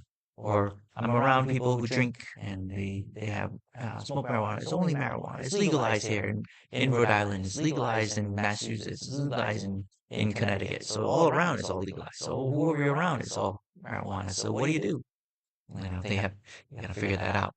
So we have to look at the foundation. What is the foundation? Build it slowly. Whether you do it by little, it's actually important. Even just taking on, because the 5 precepts are very difficult already. Even just taking on 4 precepts is good. Hey, you didn't kill. Hey, great. I didn't do poison. I didn't poison any ants or whatever. I didn't steal anything. I worked hard for it. I didn't lie. I told the truth. Yeah, I didn't cheat on anyone. That's great. The 5th one I couldn't do. Okay. Or any one of the 4 combinations. Hey, if you can do 4, 2, or 1, that's good. It's a slow practice. As long as you went that way, got there. And that's how we have to look at it. It's a slow thing. But we have to understand why it's done, though. What is the purpose of having those precepts? To keep us in line and strengthen your foundation. That's the whole purpose of it. The reason why you could start with the threefold practice of a layperson. The reason why we're giving things, we say we actually we acknowledge and we rejoice in somebody's generosity, because what they're doing is they're giving up something of theirs that they worked hard for, that they identify with, this is mine, and they're letting it go. So that's a place of rejoicing. Some people don't do that. Some people really hate giving things away. Even if they give it away, they see it. I intended for this person to use that $5, and they went off and bought something, some drugs or whatever. I gave it to them. I saw them sitting out in the corner. Here's $5 for you. I want you to go get food. Oh, they turn around and get something else. You don't know what they're going to do with it. It could be their last drink, that not in a way that hurts them, but it could be the last one that says it got them over the top and said, I'm done with this. So it actually may have helped. You don't know what it is, but you yourself have already been generous. So there's no need for you to look back and say, this is mine now. I want it back. I already gave it away. I want it back. So this does happen with people. So when you build this foundation of actually giving and actually enjoying and giving, there it is. It strengthens, it lets go of this identity of self, this sakaya titi, this is mine, this is myself. Starting that idea of letting it go. It starts it sets the seed going. That's why it's very important. And the Buddha always praised generosity, said it so much. If only you knew how much generosity is, what the benefits of generosity is. If only you knew. And in the moral precepts, even little by little, it's giving it up. We give up certain things such as lust and greed. We give up some things like anger and animosity towards others. We've meditated on that before we went into this Dhamma. So that helps you let go of these things that cause much karma for you to keep going suffering. Now, the harder one is moha, which is delusion. That's harder, but it starts it. Moha's much more advanced to get rid of, and it's very difficult. So it's more important that we start slow. And then we go into our meditation. We slowly, after we've had our foundation of letting things go, when we're sitting in our meditation, we let it go. We start to see, oh, this is not worth holding on to. Let's get back to our concentration object. Oh, this is not worth holding on to. This thought that rose, this anger might arose, this thought of the past, it rose. Let it go. It's not important. That's the importance of this here, having that foundation. The foundation also occurs that we have to keep doing it. There's the famous line in the DhammaTalk, if one has already donated, may they enjoy donating and continue donating over and over again and benefiting from the donations, from donating. I've paraphrased that. It's part of right effort. Right effort requires you to continuously put in the time and effort that you've done. If you've already done something good, continue doing it. Take care of it. If you've done something bad, let it go and not let it happen again. And if you haven't done anything bad yet, make sure you find out not to do it. Find ways not to let it come back up. And if you haven't done anything good yet, open it up so that you can do it again. So those are your foundation. It's starting this effort, putting it in. And then being mindful is the other part of this foundation. Being mindful, being aware of the present moment, rejoicing in this present moment. The reason why we're doing this is that you're rewiring your mind. You're rewiring it to do wholesome things. It's wholesome and be enjoying this wholesomeness, giving, being ethical, and being concentrated. It's wholesome. You can't say anything wrong about it. And I mean, it's only bound for a good destination for that. By doing so, you're building this determination and you're building patience, two paramis of the Buddha. And you're building that up. You're determined to say, I'm determined to keep doing the moral ethics. I'm determined to keep doing generosity. This allows you to keep going towards the meditation. I enjoyed this a little bit. Even though I hated doing it, I'm going to try. I'm going to do more. And naturally it will happen. Naturally, once you start doing the more ethical things, as you keep putting effort into it, you will naturally distance yourself from those that are people who are unskillful. It's part of the Ratana Sutta that we just, the blessing that I just gave, not the Ratana, Maṅgala Sutta. You know, avoiding the unwise, being around the wise, paying homage to those who deserve homage. It's basically that's what the first line is. You avoid the unwise, going away from them, avoiding unskillful people. You avoid them, and you go more towards the more skillful people. You be around those who are deserving homage, those who teach you how to better yourself. You naturally will go towards that, and you enjoy that. This is why determination actually becomes cultivated. You actually cultivate determination that way. Like, oh, I enjoyed this here, so I'm going to keep going. Even being good, not good, but like morally ethical. You're still putting effort into that. And you have to be patient with yourself, knowing that this is a slow journey. You've already put it in. And I see it. I mean, when I first started as a monk, man, I was putting my, I guess it was my personality, putting my all into this here and seeing people. I was getting a little dissatisfied, seeing like, oh, why can't people see that there's problems here? And it's like, but the thing is, I was hurting myself seeing that, thinking that I'm doing right. The fact that they came in, I've had talks with others, and they started telling me this here. It's like, hey, they've already came. Yeah, that's right, they came. It's really difficult to come to a temple. You know, most people would rather stay home, go to a club, go to a bar, go hang out with friends, go play video games for hours on end, whatever it is there, but coming to a temple and doing good things. The fact that they came to the temple, even if they just stepped foot, was already good enough. It's like the Buddha said, you're at the ocean. It's a slow journey. some people, they're doing work. They come in to do work at the temple. And we had a big event, yes, 2 days ago, big giant event.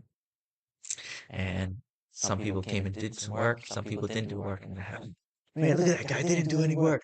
They didn't clean or they didn't help anything. Okay, he made it to the temple. She made it to the temple. It's good enough. And that's where it is. It's a slow journey. Some people have a slow journey. They're building this up, building the skill of finding the time to come here, building the skill of listening to the wise, building the skill. These are all skills. Some people are on a slow path. Some people want to run, like myself. I want to run, but realize that if you run too much, you're gonna burn out.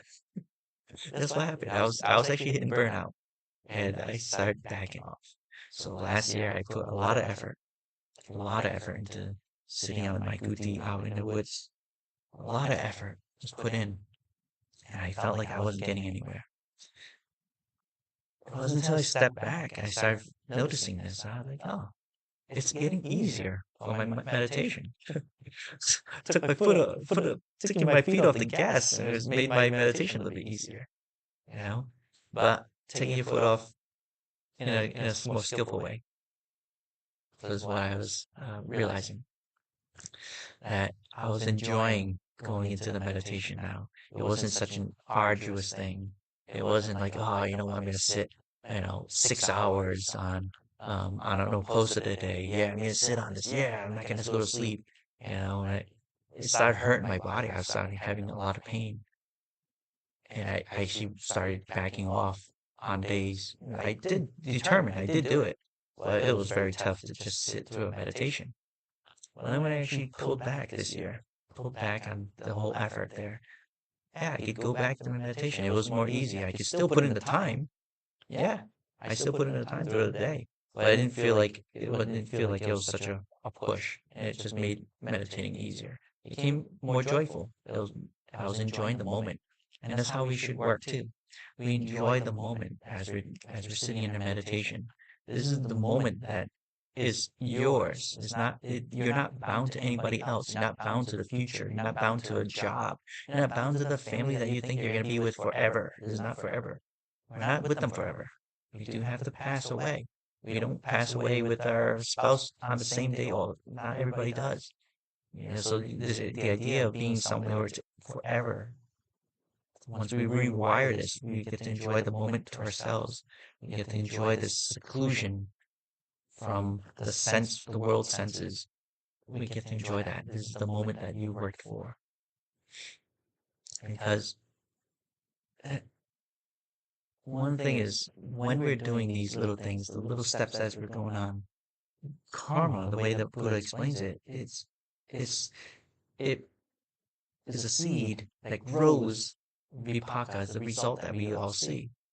And we do in this life, it comes from a past life as well.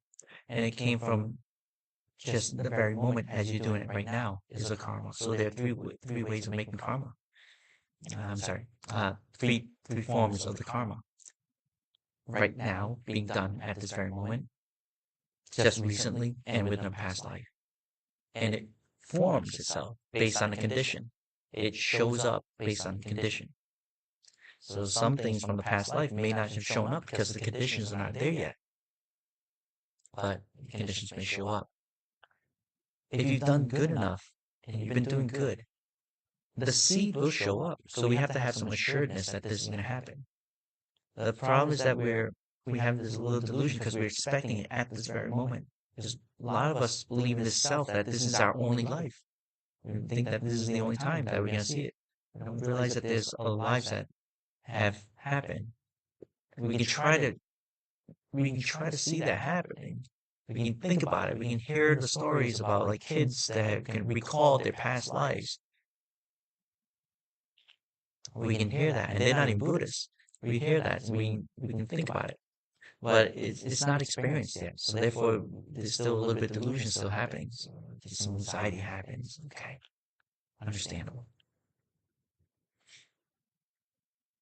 When we're sitting in meditation and you actually calm and relax, you can start noticing that you rewire your mind You've done these good things here. Let's sleep on it. When you sleep and you wake up the next morning, the results may have shown up because of a previous action from the previous day. You can see that. Just going to sleep and waking up already is a form of this rebirth, we say. You're reborn as a new person than you weren't before. And you cleared your mind to see that, and you recall this. Oh, each time that you've done it, you can recall 5 years ago, how was I before? Oh, I'm not the same person anymore. I've meditated. I can see that if this thing that caused me anxiety from the past, I see what causes it, and not give it the seed for it to happen again, I can become this new person. And you're reborn as a new person. And that's in this very lifetime. Okay. Yeah, of course, we want to see what happened 10 lifetimes ago, or what's going to happen in the future. All those things in the future and the past, listen, it's not even important. What's important is this very moment. What's important is this time, this very moments. It's actually from, I believe it's from DhammaTalk. I'll have to put it up. It's from the Chanting guide. It's called an auspicious day. So I'm gonna have to read it and put it up on. Well, let me finish this here, and I'll read that. So let's put it into context there. Okay, put it in context. Even a mayfly lives for 24 hours trying to find a mate in the water after it comes out of the water, looking for that mate. So it can mate, give kids, have its offspring, and it's done. It's done its job. 24 hours is its lifetime. It's kind of like what we have, 24 hours. We work for that. Let's enjoy this 24 hours, our auspicious day. So let's read this together. Auspicious day.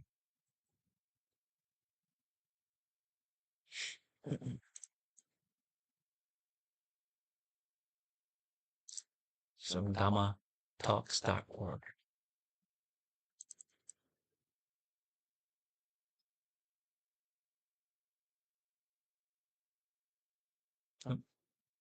Push it over. There we go. Is it titled An Auspicious Day? You see all the stuff that's on a computer. All right. So here. You should not chase after the past or place expectations on the future. What is the past is left behind. The future is yet unreached. Whatever phenomenon is present, you clearly see right there. Unvanquished, unshaken. That's you. You develop the mind. Doing your duty ardently today. For who knows? Tomorrow, death.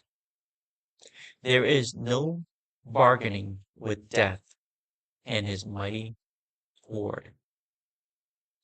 Whoever lives this ardently, relentlessly, both day and night, has truly had an auspicious day.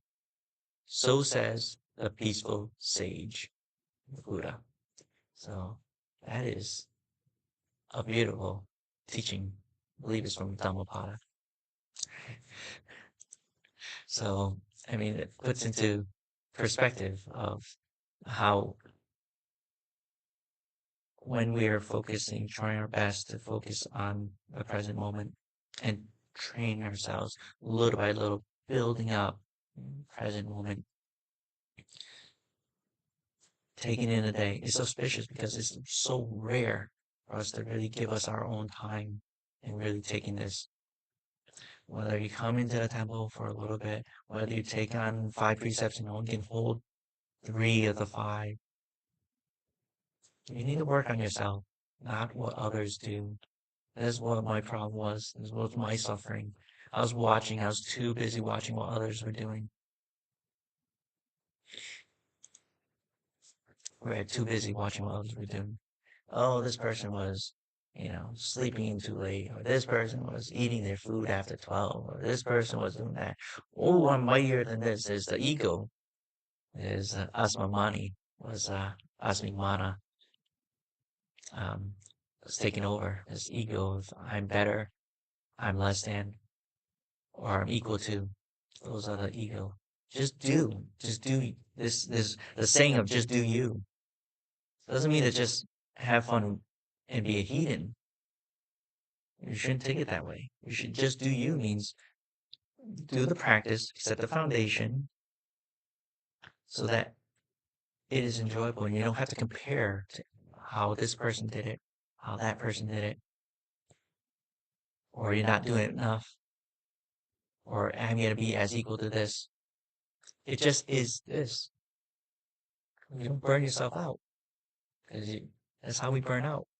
I burned myself out running, caught in peripheral. Oh, I'm not running faster than this person here. I gotta try harder. If I just paced myself and just get going, I would have experienced that burnout.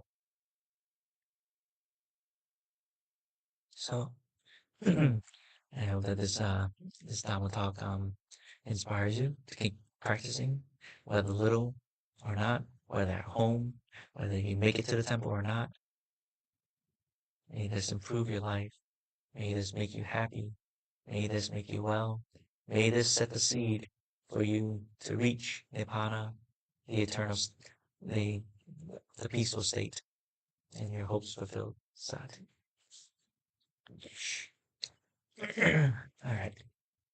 It's getting close to 9, so hopefully I can answer these 2 questions very quickly.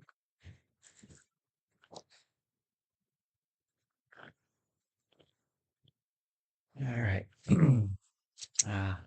Let's see if I can pull that up.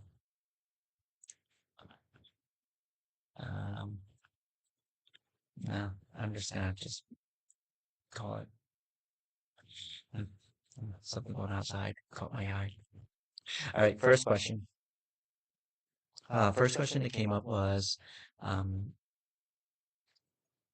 can you announce where you're going on piṇḍabāta? So again, this for the people who don't know what piṇḍabāta is.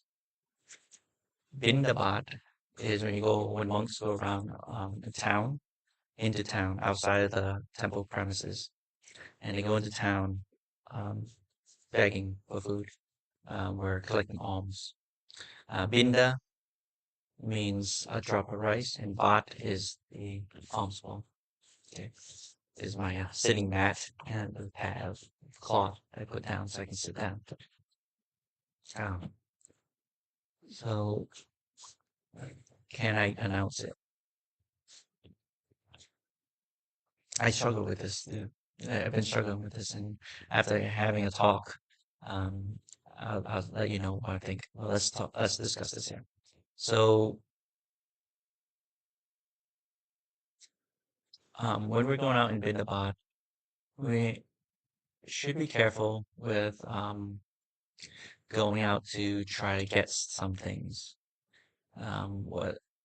Whether it's trying to get become famous or becoming known for being ascetic, or even just getting food itself, the actual thing that we're going for. We have to be careful with that. I mean, the whole reason for this, though, the whole reason for Vibhaṅga that I see based on practice, and why the Buddha actually really had us do this as a practice, was so that we don't get comfortable with what we have. Whatever anybody puts in, we have to accept it. As far as food goes, if it's food.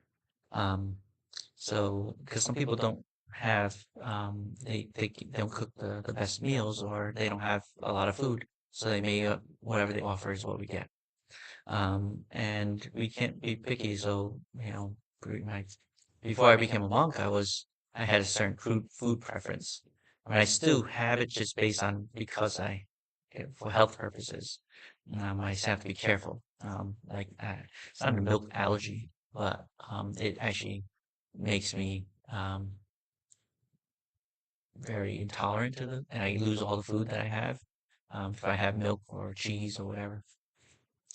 So, but I mean, most food in the United States do contain that, so I have to be careful. Okay, so that's fine. But if they give it to me, if they donate, that's fine. I accept it, and with a lot of pleasure that they gave.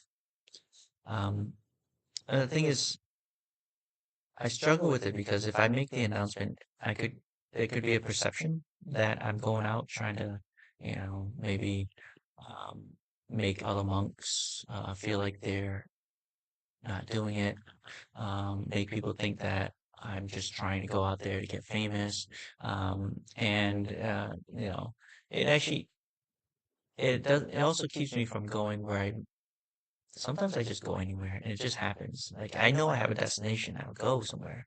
But sometimes I don't even go on what the path was. Sometimes look at a certain path, I start walking. It's not doable.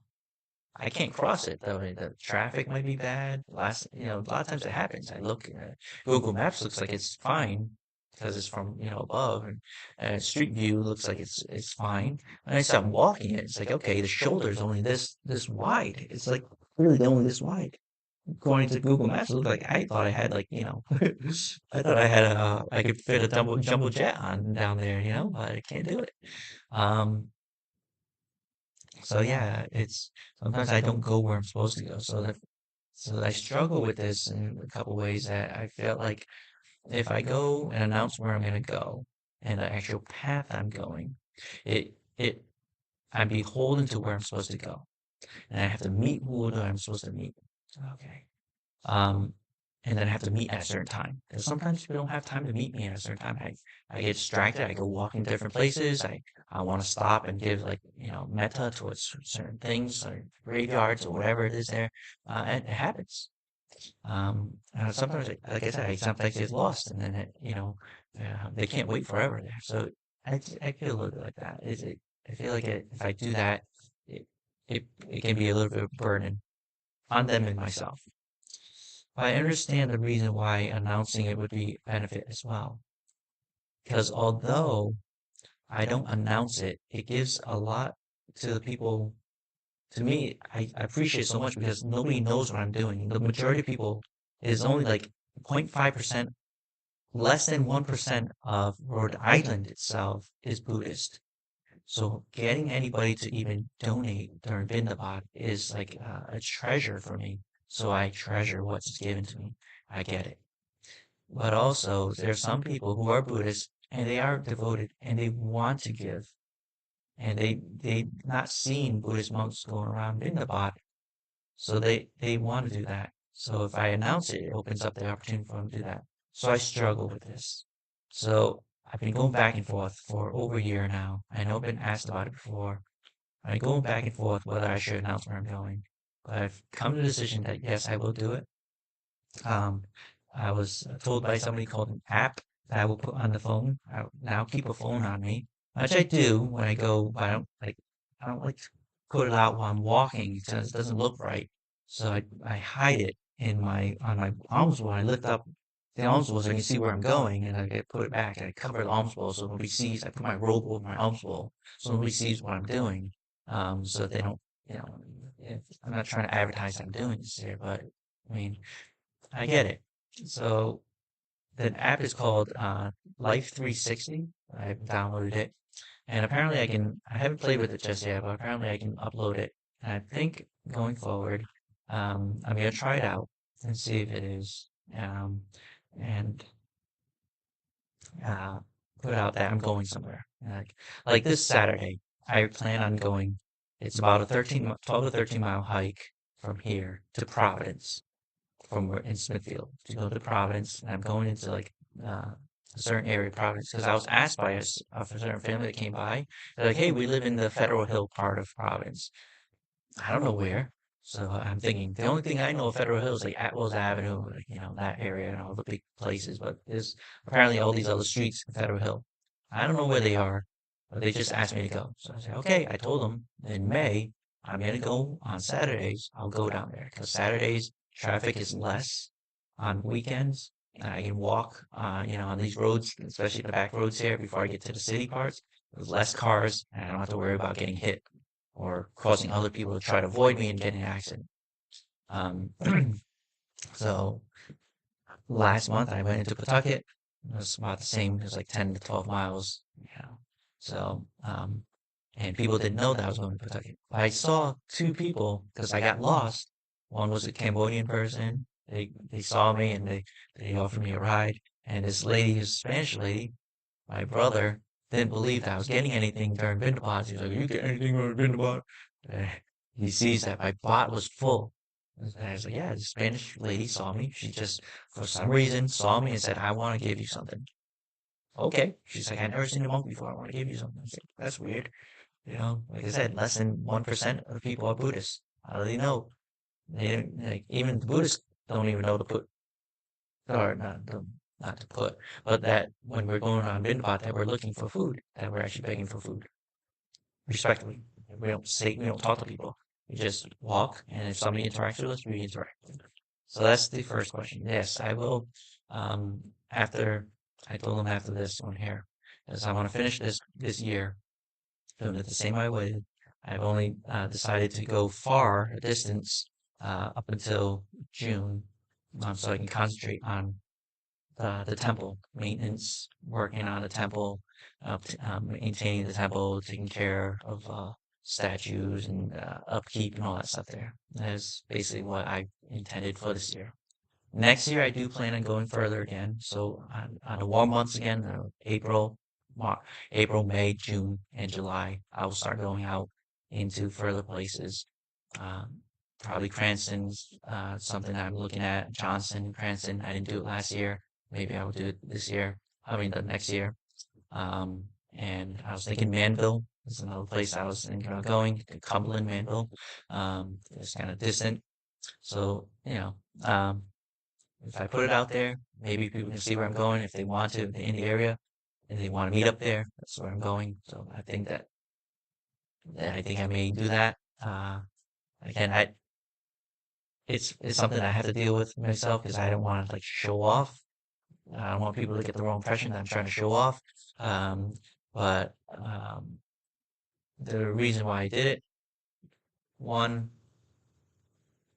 people said that I shouldn't be going out into the temple. But when I read the suttas, I see that the Buddha goes out himself, and all the other monks were going out looking for alms food. So therefore, why not? Why can't I do it?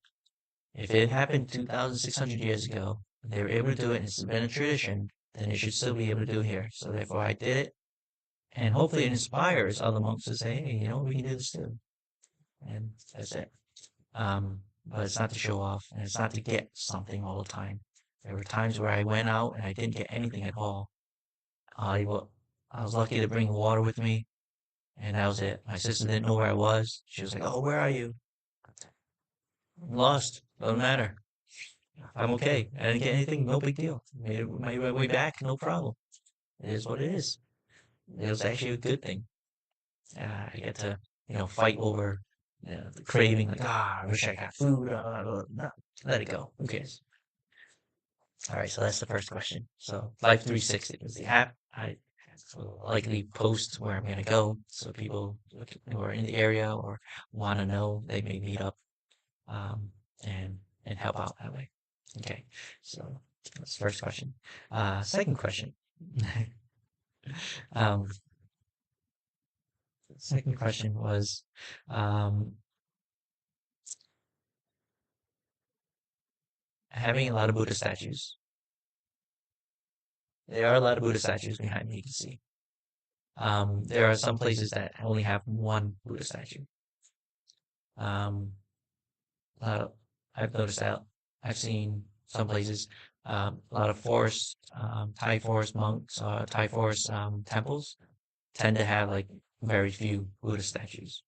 So, devotion over non-devotion. What do you do with all the extra? This is a question kind of from before I became a monk, was the question came up, and now it came up again. Like, what do you do with all these Buddha statues? They do deteriorate, especially outside. They get weathered, and even these here get spider webs and all stuff like that, dusty and all this. You have to care for them. And some people have Buddha statues in what might be perceived as an inappropriate place. Again, there's a lot of perception. What I've come to realize is that wrong view. This is actually from the Digha Nikaya. I believe it's one of the suttas near towards the end of it's separated into three parts. So there's like the first beginning, the middle, and the third part. In the third part, there's one section where somebody asked the Buddha, why are there wars? Why do people still fight? It's been happening for eons. It keeps happening. Why is this a normal thing? And the Buddha answered, simple answer was, because of wrong view. Yes, it does happen that, people, it's like, it comes down to wrong view, different views. But I mean, yeah, a ruler may not give to certain people certain things, their dignity, so they have to arm themselves and work and all that stuff there, and then they end up killing others. Okay, but wars itself, why is it happening? It's because of different views. Even religious wars or religious wars, even the different religions, and even back then, way back when, at the time of the Buddha. Um, the Vedic Brahmins, they were told by their leaders and stuff like that, and they said by their god, by the Brahma god, that they had to uphold their religion, so go to war for it. I mean, it is actually one of the reasons why Hinduism, or proto-Hinduism even then, was able to withstand the invading Muslims and other religions that came and wiped out Buddhism, because Buddhism was more pacifist. The other ones were able to hold on and keep their religion there. Not only that, but they were also active in eliminating Buddhists too. So it wasn't just one religion taking out Buddhist monks in the Gandhara in India back in the day, ancient times. So it's competing views. Everybody has a certain view. So there's a saying. I've heard it from other monks. I believe it was Thanissaro Bhikkhu, and also Thanachan Anand, Ajahn Anand, both from the Achancha school. They said, if you see Dhamma, you see the Buddha. If you see Buddha, you see Dhamma. I believe it may be from the DhammaTalk, because I think they quote it. Both of them are quoting that. So if you see Dhamma, you see the Buddha. If you see Buddha, you see Dhamma. Okay. So we had to talk about it again. So many Buddha statues. Sometimes you need a lot of Buddha statues to remind you and give you this sense of peace and happiness that somebody was there to teach us how to be a better person, a good person. There is a sense of piti, a rapture, just being around this calmness and seeing that. And it's like, oh yeah, it feels good. All right. So people like seeing that. And they think that it's only to be worshipped. But it's to see Dhamma. If you see the Buddha, you see Dhamma. What is Dhamma? Calm, kindness. We just talked about this. Kindness, generosity, moral, ethical code, and just a seclusion from the world. I've heard of this, where there's a Buddha statue in a bathroom, and people are up in arms about that. And now that I'm thinking about it, it's like, back in the day, I don't know. I mean, people still do it. They go into the bathroom, they take their phones with them, they take a newspaper, they'll read. It's a seclusion. They calm. It's like, hey, if it gives them that sense of calm, some people have a bathroom that's decorated, it has all these flowers and all this stuff in there, and it's clean. It's the cleanest part of the house. It's just a calm place for them. So if they put in something there, it just reminds them of this Dhamma, then may it be. Just because you perceive that it should be something venerated high, and you're saying this person's wrong, and then this person here, what they see is like, the Buddha statues might be in a place that might not be, to them, it's a sense of calm. So what they're doing is they're seeing Dhamma. So if they go into the bathroom and they see the Buddha statue there, what they're seeing is Dhamma. They see a sense of calm, peace. That's what they're looking at. And that why should we, based on our view, might be clouded, impose our view on somebody else? That's not right. So let that go. We don't know what's right. We don't know what's wrong. All we have to do is keep practicing. And we practice. If you see Buddha, you see Dhamma. If you see Dhamma, you see Buddha. For me, I have outside of the temple of the main hall, outside in the woods, in the forest. There's two Buddha statues. One was somebody said, "Hey, can you put out?" It's kind of like it's a resin, and it almost looks like it's stones. I say, "Oh, it's a nice place. We put it near a bridge, and there's some stone work, and we're gonna put some make like a waterfall to make the person calm." I didn't want. I said I don't want any of those Buddha statues in the forest. I just there's one the Naga over the Buddha's Buddha sitting on a Naga there on a meditation platform out in the woods. I say that's fine. That's it. I either want the Buddha's footprint or the Bodhi leaf.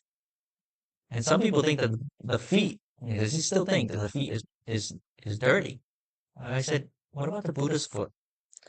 Before the Buddha there were even statues of the Buddha only allowed for four things to be venerated by, four objects.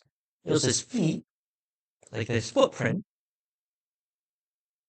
the Bodhi leaf, the Dharma wheel, and the lotus flower. That's it. There's four. But now we have Buddha statues. Okay. So if you have a Buddha footprint out there, are you not going to venerate it? And that means they didn't see Dhamma. You didn't see Buddha. Like, if you see the Buddha's footprint, you know that's his footprint. That's Buddha. That's Dhamma. If you see the Bodhi leaf, he sat under the Bodhi tree. That's Buddha. That's Dhamma. If you see the lotus flower, that's his chair. That's Buddha. That's Dhamma. If you see the Dharma wheel, that's Dharma. You see the Buddha. You don't need to see a Buddha statue. So some people need to see a Buddha statue to get the Dharma. Generosity, kindness, calm, pure mind, and moral ethics. If you can see that, then that's good. Some people put it in places. There was a lady I walked by, she's like, I have Buddha statues all over. I was like, oh, really? And she's not Buddhist, but she loves the Buddha statues. I love it. I love putting it in the garden, this and that. Some people would say that's the wrong thing to do. Why? It gives her a sense of calm, gives her a sense of peace. Your view is not correct. It's clouded. And because your view is different from hers, trying to put your view on somebody always in clash. And it's not healthy. Let that go. So, as far as I see, if you see something that's worth venerating and it becomes, and you see it as Dhamma, and you can practice, it helps you to practice Dhamma, and that's good. So, all the Buddha statues, if you have a lot, you still have to take care of it. Yeah, all right, I take care of it. And we have to take care of the Buddha statues. It gets, broken. It gets cobwebs on them. The weather gets to it. So we had an incident happen a few months ago. The stupa of Buddha statues fell down, and many of the Buddha statues broke. My suggestion was, it's already broken. It's made of cement. Break it down, shatter it into many pieces, and put it with new cement and make it as filling, and then just make another statue out of it. No. You can't do that. Let's put it back together again. It's over 100 mix and match pieces. It's not going to fit perfectly. It's going to look janky. I mean, they say you get the head, so you're going to make your own neck. You got to drill it in. There's so much work involved. So some people just don't see it that way. But that's what it is. It's because everybody has a different view. So what is right? What's wrong? If you see Buddha, you see Dhamma. If you see Dhamma, you see Buddha. Two monks said that. I'm almost sure it's in the DhammaTalk. I'm probably sure I can find that. So if that's the case, that's the truth. My view might be off. So the other person's view might be off. That other person's view might be off. Okay. Well, we have to keep practicing slowly until we see that. So that answers that question. All right. Anyway, it's been a long night. It's now 9 p.m. I know we did things differently. I will try to get the timestamps and all that stuff together. I might have to do that on a following day. So hopefully that helps you. If you enjoy chanting with us and you want to continue chanting, I'll put the link on so you can actually download it, or either download it or just pull it up on your phone or whatever device and chant along with us. I will try in the future to make videos of chanting with the words, so you should go along with the words. And if that's something that you like, please let us know. You can comment below or whatever it is there, or send a message. Your input is very valuable to us. We do listen, and we want to see you improve your life as well. So again, sadhu anumodami to all of you. You will be happy, may you all be well, you will not suffer.